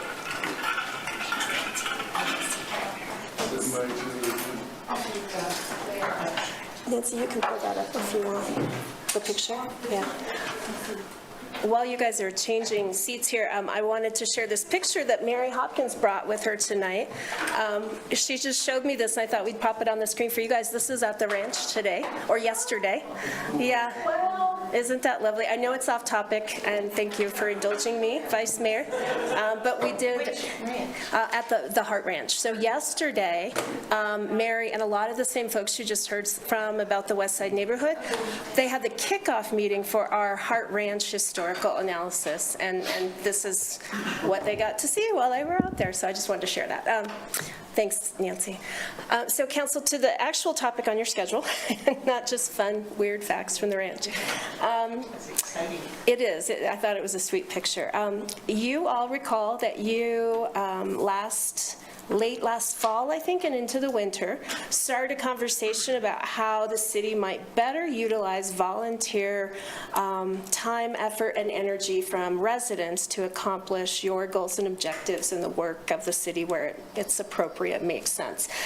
So when you adopted your goals in January, you did establish a goal for this calendar year that we would see if we could find a way to do that more effectively. I think that we have, and I think there's some great synergies around the software tool that we've identified that we can use to create synergy across that town-gown divide and work with the University of Wyoming. So while Brandon comes up here, I'll let you know that our management analyst, Brandon Owen, worked with IT, also worked with a couple key council members. I believe Councilor O'Doherty and Councilor Cumbie assisted with reviewing some software products that we identified. We ultimately selected the same product the university uses, thus the potential synergy, and Brandon and IT folks have been working to implement this, and then we have done a soft launch with our staff a few months ago, and having each department identify volunteer opportunities that might exist in their space. As you know, some of our departments have a long history of using volunteers, sometimes compelled volunteers who have been assigned community service through one of our courts here in Albany County, but also volunteers that are just wishing to do good work. So Brandon's going to walk you through the software. Our intent for tonight, just to give you a peek at what it looks like and really formalize the hard launch of this software for the public. Yeah, thank you. So we've got a few different things to show you, so I'll start with the web page itself. So the URL for this is going to be volunteer.cityoflaramie.org. We tried to make it as simple as possible because I know long URLs are a little difficult to type in sometimes. So this is the web page you'll encounter as a user on our site. You'll see this lovely little header here, some basic information that it'll provide you on what you've been doing. So as you can see, on a past event, there have been 4 volunteer hours that, for the purposes of this test, this user has used. You can assign a monetary value to the hours they provided to kind of give a bigger insight into the impact that that volunteer provides. One response responded to and 0 events RSVP'd. Pretty simple homepage there, relatively easy to chew on. You can see that it'll suggest some opportunities that are currently live. Our code enforcement department has been using it pretty heavily, so they've got a lot of opportunities in there that are ready to go. It'll provide you a map, and you can use that to also locate opportunities. It'll provide events, and then it'll show you some programs that we have, and I'll walk you through those as well. But first, you can click on this Opportunities tab here on the left, take a look at all the different opportunities available to take. For this, I've created a council test event that'll kind of give you a little insight into how that looks. It'll tell you when that happens. As you can see right here, happens on August 16th, 9 a.m. to 2 p.m. This will be your description here that describes kind of what that event looks like. It'll be how many volunteers they can accept. You can have no maximum at all if you're just looking for as many folks as possible. You can assign skills. This one's physical labor just for demonstration purposes. These programs that I'll show you in a second will be the ones that provide these opportunities. So there'll be varying departments that can provide these volunteer opportunities. For this case, we're using the city manager's office. Some additional details in case people want a little more insight. 13 and older will be the age requirement here, family friendly, when you need to be registered by, whether it's outdoors or not, wheelchair accessible, and there are a few others that are a little more niche but can absolutely help. It'll provide you a map here at the bottom that'll show you where you need to be, and it makes it real simple. And then you can just respond here, click that respond button, it'll prompt you, give you some information, and just ensure that you'd like to submit that response and you're signed up, ready to go. You can create a calendar event if you'd like, share it with others if you want some folks to tag along. Pretty simple, pretty intuitive so far. It allows an events tab. We haven't used this a lot yet, but if you have city events, things you want people to attend that aren't necessarily volunteer opportunities, but just something like Freedom as a Birthday, you could add that as an event, receive RSVPs, correspond with people if they've got questions. It makes it a lot easier for some folks to manage events in that way. Finally, we've got programs here. These are the programs that are administering these opportunities. If it'll let me scroll, thank you.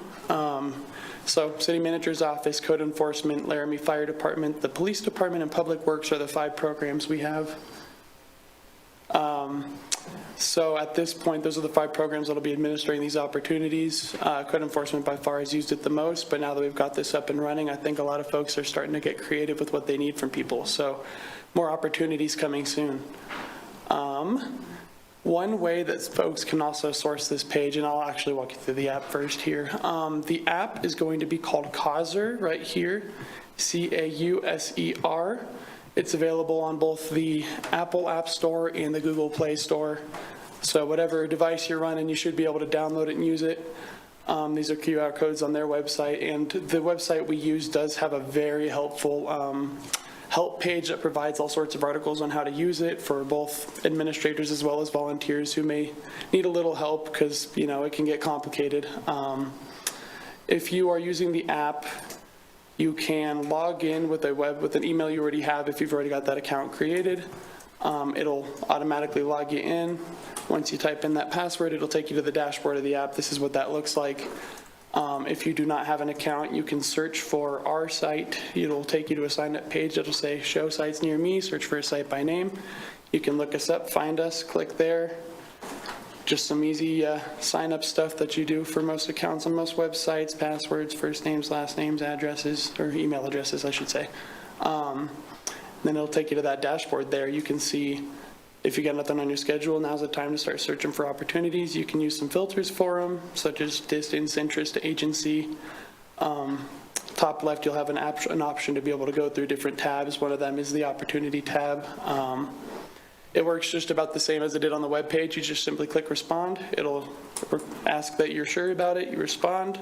Good to go. You're registered. You can easily unregister in that same page if you go there and you're already registered. So if your schedule changes, you can't make it, simply go back in, unregister. That'll let whoever's running that opportunity know that. You can look at a schedule here. It'll have a tab there that you can click on. It'll show you a pop down with a schedule. Click there, it'll show you a calendar with the different the opportunities incoming or ones you're signed up for. Makes it pretty simple. You can check in on the app. So if you're there at the site ready to go, you can simply check in on the app. You're good to go. And then finally, if you forgot to maybe respond or you need to add some hours you forgot to add, you can simply use that last drop down on that top left menu, add some hours, send them our way, answer a few prompts. It'll send it to the administrator operating that opportunity. They can approve your hours and you're good to go. So far we haven't really encountered many issues with the app. It's been pretty simple so far. We do have a city web page that provides a lot of this information. It's going to be under the City Managers tab under Departments, and it'll just say Laramie Volunteer Program. We've got, a breakdown of it. It'll take you to the website here on this button or at volunteer.cityoflaramie.org. And we do also have the clicks for the App Store and the Google Play Store. So if you don't feel like searching them, you can just click there and it'll take you right to it. It'll have my contact information, so anyone who has questions with the software or would like to look more into those things is going to be able to. Trying to think, I think that may be the brunt of it. There's actually one more feature I would like to show you on the dashboard, and that is the volunteer resume. So right here on your main dashboard, you can click here. It'll take you to this page. You can type in some dates here if you're looking for a specific date range for your resume. Click go. It'll take a second. It'll start developing you a nice little volunteer resume here. You click there and it'll write it up for you. Shows you that information, the months, what volunteer hours you provided each month. By skill, as you see, I've only done some food prep, so that's all I've got going for me right now. Although physical labor's coming. And then here at the volunteer hours, it'll show up green if it's been approved. So this is a great way to demonstrate if you've got maybe for school or something like that, you got required hours, you need to provide proof that you did it. You won't have to necessarily reach out to that person every time you want to get your resume. It'll show you right there. You can print it out, show it to them, and you're all good. And besides that, I would say that creating your account, in my experience, has been easier on this browser page as opposed to the app. You can absolutely create it in the app, but I have fat thumbs, so I'm always mistyping, so it made it easier for me. But I think for the most part, that is the pretty much the nice overlook there, the 1,000-foot view. So if you have any questions, I'd be happy to answer. Thank you. Let's see if we have questions. Councilor Newman? The example opportunity that you just signed up for? Yeah. Is that in real time? So will it show that you only need 9 volunteers now? Yeah. Yep, it will. And I can actually scroll over here to this management page real quickly. Although, actually, that does make more sense, doesn't it? Let's do a little refresh here. Check that opportunity again. And 9 spots remaining. Yep, so I'll show you in real time. Thank you. I don't see any others yet, so. Councilor Shumway? In the past, we've had a consistent volunteer group that's come forward saying, I have 50 volunteers, can you find me a project? Is this app going to work for the people that just say, we have 50 volunteers, but we don't know, and this is the date we would like to volunteer? Would then you populate a project for them? Yeah, through you, Chair, absolutely. We could have them reach out to us. We could create a program for them or an opportunity for them. We could, if they'd like to make accounts, we could add them to that as a user group, and we can create user groups or teams so they can respond as a team, making it a lot easier for not having to have 50 people go in there and respond one by one. You can have a team respond, add those users in there, and they're good to go. So on our end, we could do most of the footwork for them. So all they'd have to do is let us know. We could create that and get them in there. So. Councilor Gabriel? Thank you, Vice Mayor. In anticipation of this, I went on about a week ago, and very easy. Good job. I think it's going to be a great asset for the city. Appreciate your work. Yeah, thank you. It's felt pretty intuitive, but I'm glad to hear that it's not just me. Thank you. I have a question. I'm curious,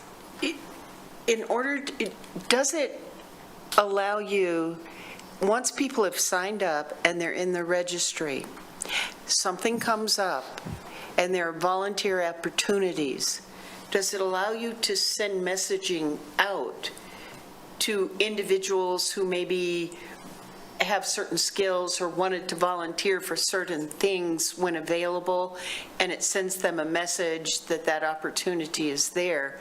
Or is it something where a person needs to go visit it to keep up with what's going on? Yes. So I would love to show you how that creating your own account looks, but it would, I'm logged in the manager form, so it would look completely different from the user. right. But when you create your account, you can choose skills or different things that you prefer in a volunteer opportunity. In some ways, it'll automate and recommend specific opportunities tailored to your interests. If you do enable notifications, you don't have to. You don't have to get blown up by emails if you don't want to, and you But can always you can do unsubscribe. that. But you can. Yeah, you absolutely can. Say yes to notifications. It'll send them tailored to you, and also we can individually pick users to send messages to if there are certain users who we think would be interested. Thank you. I thought I had remembered that correctly when we had the presentation, and so when we were at Freedom Has a Birthday, I was telling people that, and I just wanted to check and make sure I was accurate. Yeah, absolutely. Councilor Richardson? Thank you, Vice Mayor. This is great. Obviously, there has been a lot of conversation with the university and utilizing students there. I'm also curious, I know my son's school is often looking for volunteer opportunities. Have we shared it with the school district? Through you, Chair, that's an interesting question I hadn't considered yet. As you're talking about like the Albany County School District, that's certainly something we could look into, getting some information to them about being able to make accounts. And we do have the ability to make accounts for both adults and minors, and it'll have separate waivers that may require an adult signature too, to ensure that that's covered. So we could absolutely send this information out to them if they'd be interested. Well, Brandon, why don't you use this opportunity to introduce your counterpart at UW and talk about that potential partnership, because I think it falls in the same space, if that's Yeah, and mentioning partnerships with UW, we have been talking to Slice, and they are here today. In partnering with them, Galaxy Digital does offer an option to link your account with the account of another organization, especially between campus and municipality. So we do have an option to link our account that could help send UW students our way when they're looking for opportunities. They'd be able to see our opportunities on the UW Galaxy Digital site and be able to quickly and easily respond to ours there. So it'd be a great way to, get the students involved, really help them immerse themselves in the community and, really foster a good spirit of volunteerism between UW and the city. And Councilor Newman. What about Wyotech? If I can take that one, Mayor, through you. Councilor Newman, I could see your wheels clicking. I knew you were going to ask that question. So as Brandon said, he has been working with the Slice office. We're trying to put together a memorandum of understanding between the city and the university for that future partnership. We could certainly do the same with Wyotech, and I don't know if the district would want to do that or farm it out to individual school or site principals or lead management individuals, but something we could look at, because I think, Council, you're seeing what we see, which is this is a pretty robust community tool that we can partner with a lot of other entities. We can partner with the faith community. The church groups are always looking for opportunities. Wyotech already has a strong, decades-long program of volunteerism. So a lot of potential here to expand and grow this out. Councilor O'Doherty. Would you like another? Just a comment. Just a little one? Even if they don't partner, but it would still be good to reach out to Cody or somebody over there to let them know that this is a thing, and maybe it would strengthen some more of that volunteerism. Yeah, agreed. Thank you. Councilor O'Doherty. I'm just hoping we can have a special category for snow angels, because that's how this conversation started, so that we can have people that call themselves snow angels, because that really appeals to me. And then have people that can apply, like, I need a snow angel at this corner. So can we have that category, if that's okay with everybody? And can we? Yeah, through your chair, I think we absolutely could do that, yeah. Councilor Shumway. Two questions. Have you reached out to the university to include the big event in what we offer? Through your chair, I have not really talked to them about the big event, but we do have Slice here tonight, and so there is a good chance that they may be able to speak to that a little more. If you guys have some input with the big event as far as really, yeah. Sure. I would be happy to kind of specifically address the big event. We have with the big event, we have a specific separate website that we use that provides that matching service to match a volunteer with the site request. And that website also enables us to take site requests in a little bit of a unique way that unfortunately this website can't do on its own. So in the university, we use Galaxy Digital as a supplement to that additional service, but that website is built out specifically for the big event. But thank you.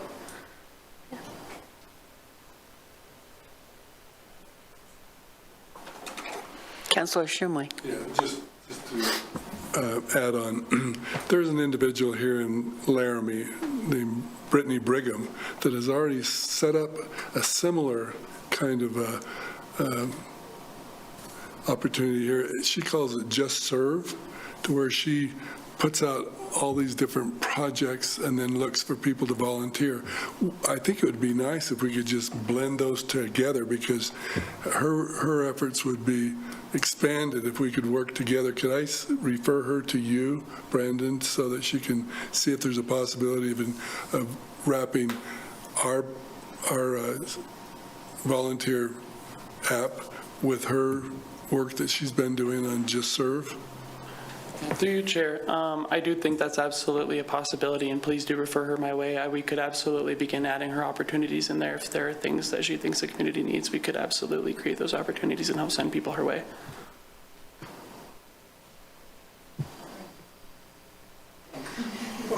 Councilor Newman, this is hard from this position. Right? Could you guys remind me the cost of this program was? Because I don't remember.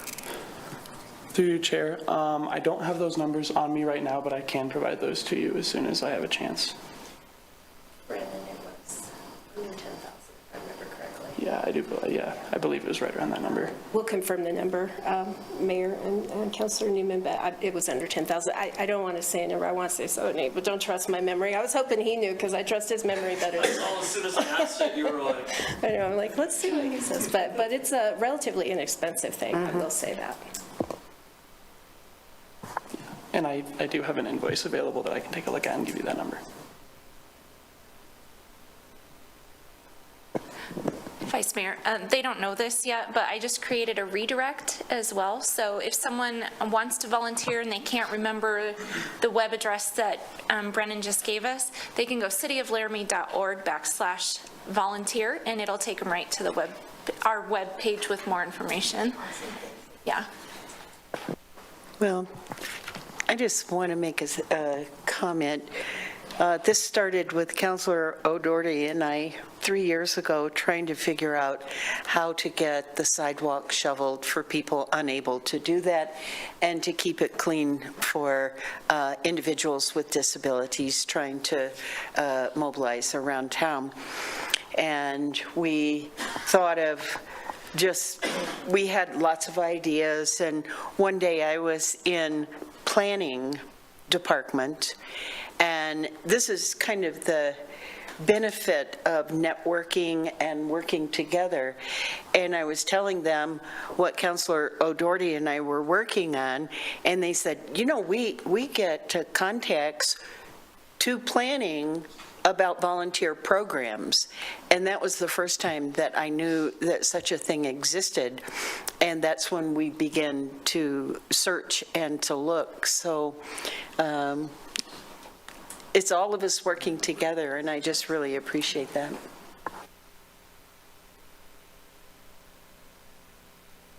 Are there any comments from the public? None online? Seeing none, then we will go on to council updates and then agenda review.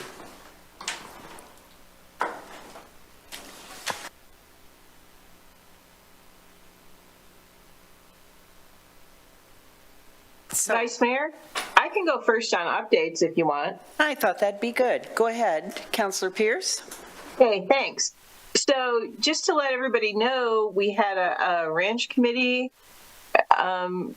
ranch commission meeting last week, Thursday, and we finished our plan for operations and turned it over to city staff. So I suspect they'll want to review and take a look at it and spend a little time looking at it. But bottom line is, it's a pretty amazing document, and I'm certainly looking forward to sharing it with you. And other than that, that's all I have for an update that I can think of right now. Thank you, Councilor Pierce. Councilor Shumway. Thank you, Your Honor. I attended on Thursday and Friday a WAM board meeting in which they finalized the selection of a new executive director. The new executive director is proposed to begin mid-September, and so we were able to have 3 highly qualified and outstanding candidates. I think our city manager is involved in the search, and we have now narrowed it down and selected a person to start, and that will be made available to, announced probably as soon as the contract has been agreed upon. That's the only other thing is, I know on Friday we had a lot of things going on. There was a public safety, not public safety, but there was a traffic safety commission meeting that I could not attend and couldn't Zoom because at the same time, and also we had the neighborhood walk those same days. So I was unable to attend those, but I did get an update from Nancy Sindelar on that. So I wish I could give you more, but I don't have anything on that. Thank you, Councilor. Councilor O'Doherty. The Environmental Advisory Committee met on last Thursday, and we had a presentation from Derek Teeney about the brownfields, how the city was successful in getting funding and then determining that these places weren't as polluted as assumed, and then the new things that are in those the new developments there that now are bringing in tax dollars. So that was exciting. And then the committee wants to do because they want to work on waste reduction and diversion. And so one of the ways they want to do that is start with a survey, ask residents, because we don't know what percentage of our population composts and things like that and recycles. So we're hoping to use our city survey mechanism, and Brandon was involved in the discussion to ask people like various things. Do you compost? Do you recycle this and that? And then one of our committee members was also saying if we can ask businesses, that would be helpful to know what businesses are doing around waste diversion. So that's in the works, and they have a subcommittee to help come up with survey questions. And then I got a compliment from someone on the county planning, whatever that is, it planning and zoning, I don't remember what the title is, and she said they had a tour of the water, of like the Turner fields, and said that I think Mr. Bowman, is that sound right? That he was amazing, because I was like, oh, we lost our main guy, and she said, oh, but this guy, young guy, he was so good. He knew his stuff, and he explained. Did I get the name wrong? I want to say Craig Bowman, but anyway, whoever that is, Bauman, I'm sorry, yeah. It's a Baltimore accent. And so that he did a really good job explaining how complex the system is, and that it's not just a matter of here's a pipe going down in the ground and we just send it to the pipe. Like, it was just explaining and all the backup, and so she just was very impressed and wanted us to pass it on, how very impressive. And it would have been good if I'd written down the name. Thanks. That's it for me. Thank you, Councilor. Councilor Gabriel. I attended the Railroad Depot board meeting last Thursday, and they continue to work very hard to maintain that facility. We took a west side tour on Friday, right after the tax sale, which was kind of interesting. I told some council members about. But I thought Gwendolyn, Christie, and Judy Knight did an outstanding job, especially Judy with her historical background. It was great to have that West Side tour and really enjoyed it. The Albany County Tourism Board is getting ready to hire a new director, and they're in the final stages of doing that. And they should have a new director on board here in the next month or so.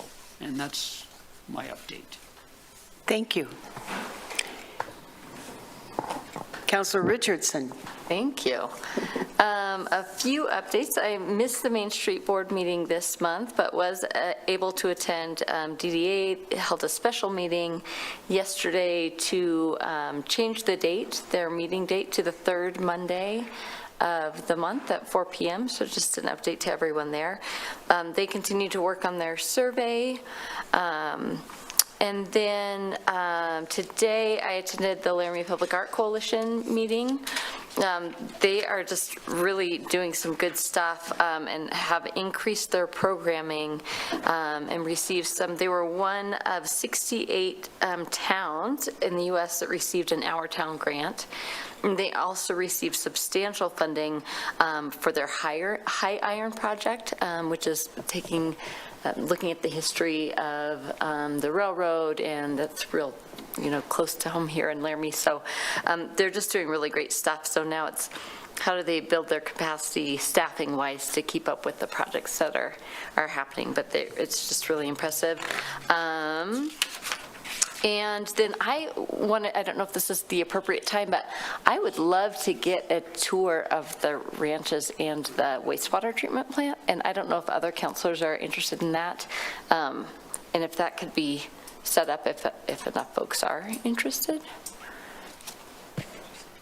Otherwise, I can just reach out to those folks individually and do my own If you'd like me to address that, Mayor, I would be happy to work on that. Jay Smith and our ranch manager, Phil, and I have talked about offering a tour this fall once we get done with hay season.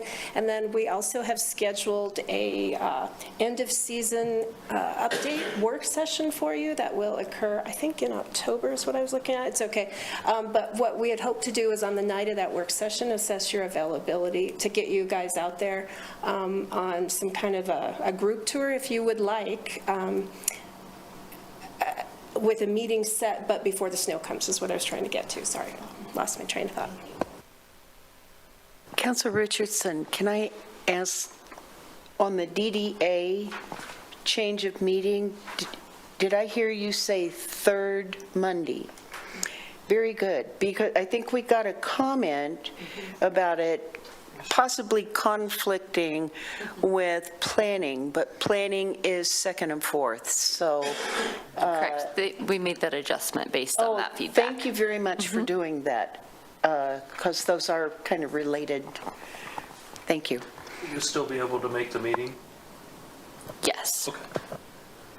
Councilor Newman. I have no updates. Oh, my goodness. I also attended the West Side tour, and it was very informative, and it was, every time I go over there, I learn something new and I see something new and different, so that was good. Town and Gown has continued working on the restructure and reorganization. We have divided into subcommittees, which include rental, town relations, economic development, et cetera, and safety. And those committees are now beginning to reach out and to populate with individuals within the community that have that interest or expertise. The Town and Gown Steering Committee, which is, the guiding group, met on August 1st and was well attended, and our mission right now is to populate our subcommittees. In that vein, I'm on the Economic Development Subcommittee, and as is Janine Jordan, and our task is to reach out and find one person that we are bringing to a meeting where we'll meet at the North Campus. And I don't have my calendar, so I forget when that meeting is, Janine. The 23rd, it's a lunch meeting. And 22nd, and so that would be the Town and Gown Economic Development Subcommittee will be meeting out at the North Campus at noontime, and if you plan to attend, please RSVP so we make sure to have lunch for you. Planning Commission met last night, and we have some changes in some amendments to code that will be coming to us next week. It's related to alleyways and what's permissible, and also what is required by the developer. And what they're trying to do is make changes that are more favorable toward development and don't impede it so much. And I think that's it. Board of Health meets on Thursday, and I think that's it for me. So Sharon, sorry, Vice Mayor? Yes. May I add one more quick thing, sorry, to the... Yes, you may. My report out on the DDA. I just also want to thank Brannon, who has worked with the DDA to get this survey out, and he's really been working his tail off, and other members of the DDA have really gone out to look for these email addresses and get the word out, which is great. But Tom Haas, who is also a member of the DDA, has tried to manage all of these Excel sheets and email addresses, and so I'd also like to just acknowledge the work that he's done too. Thank you. If you all could take a look at the agenda for August 21. And just a reminder that will be on a Wednesday.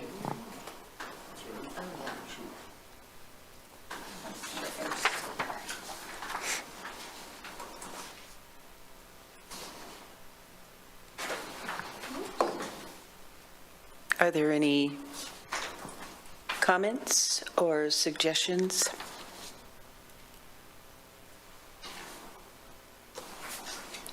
You need to be an owl if it's set up like this.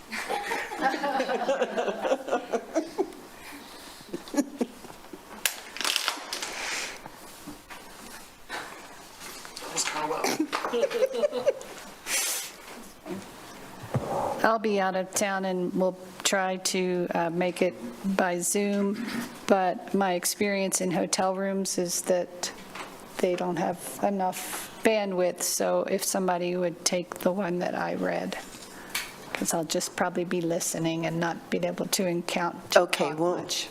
We'll take care of that. Any other comments or suggested changes?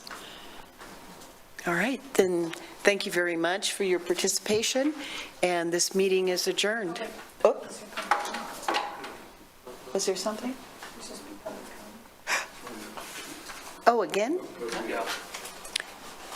Is there any further public comment? Seeing none, this meeting is adjourned.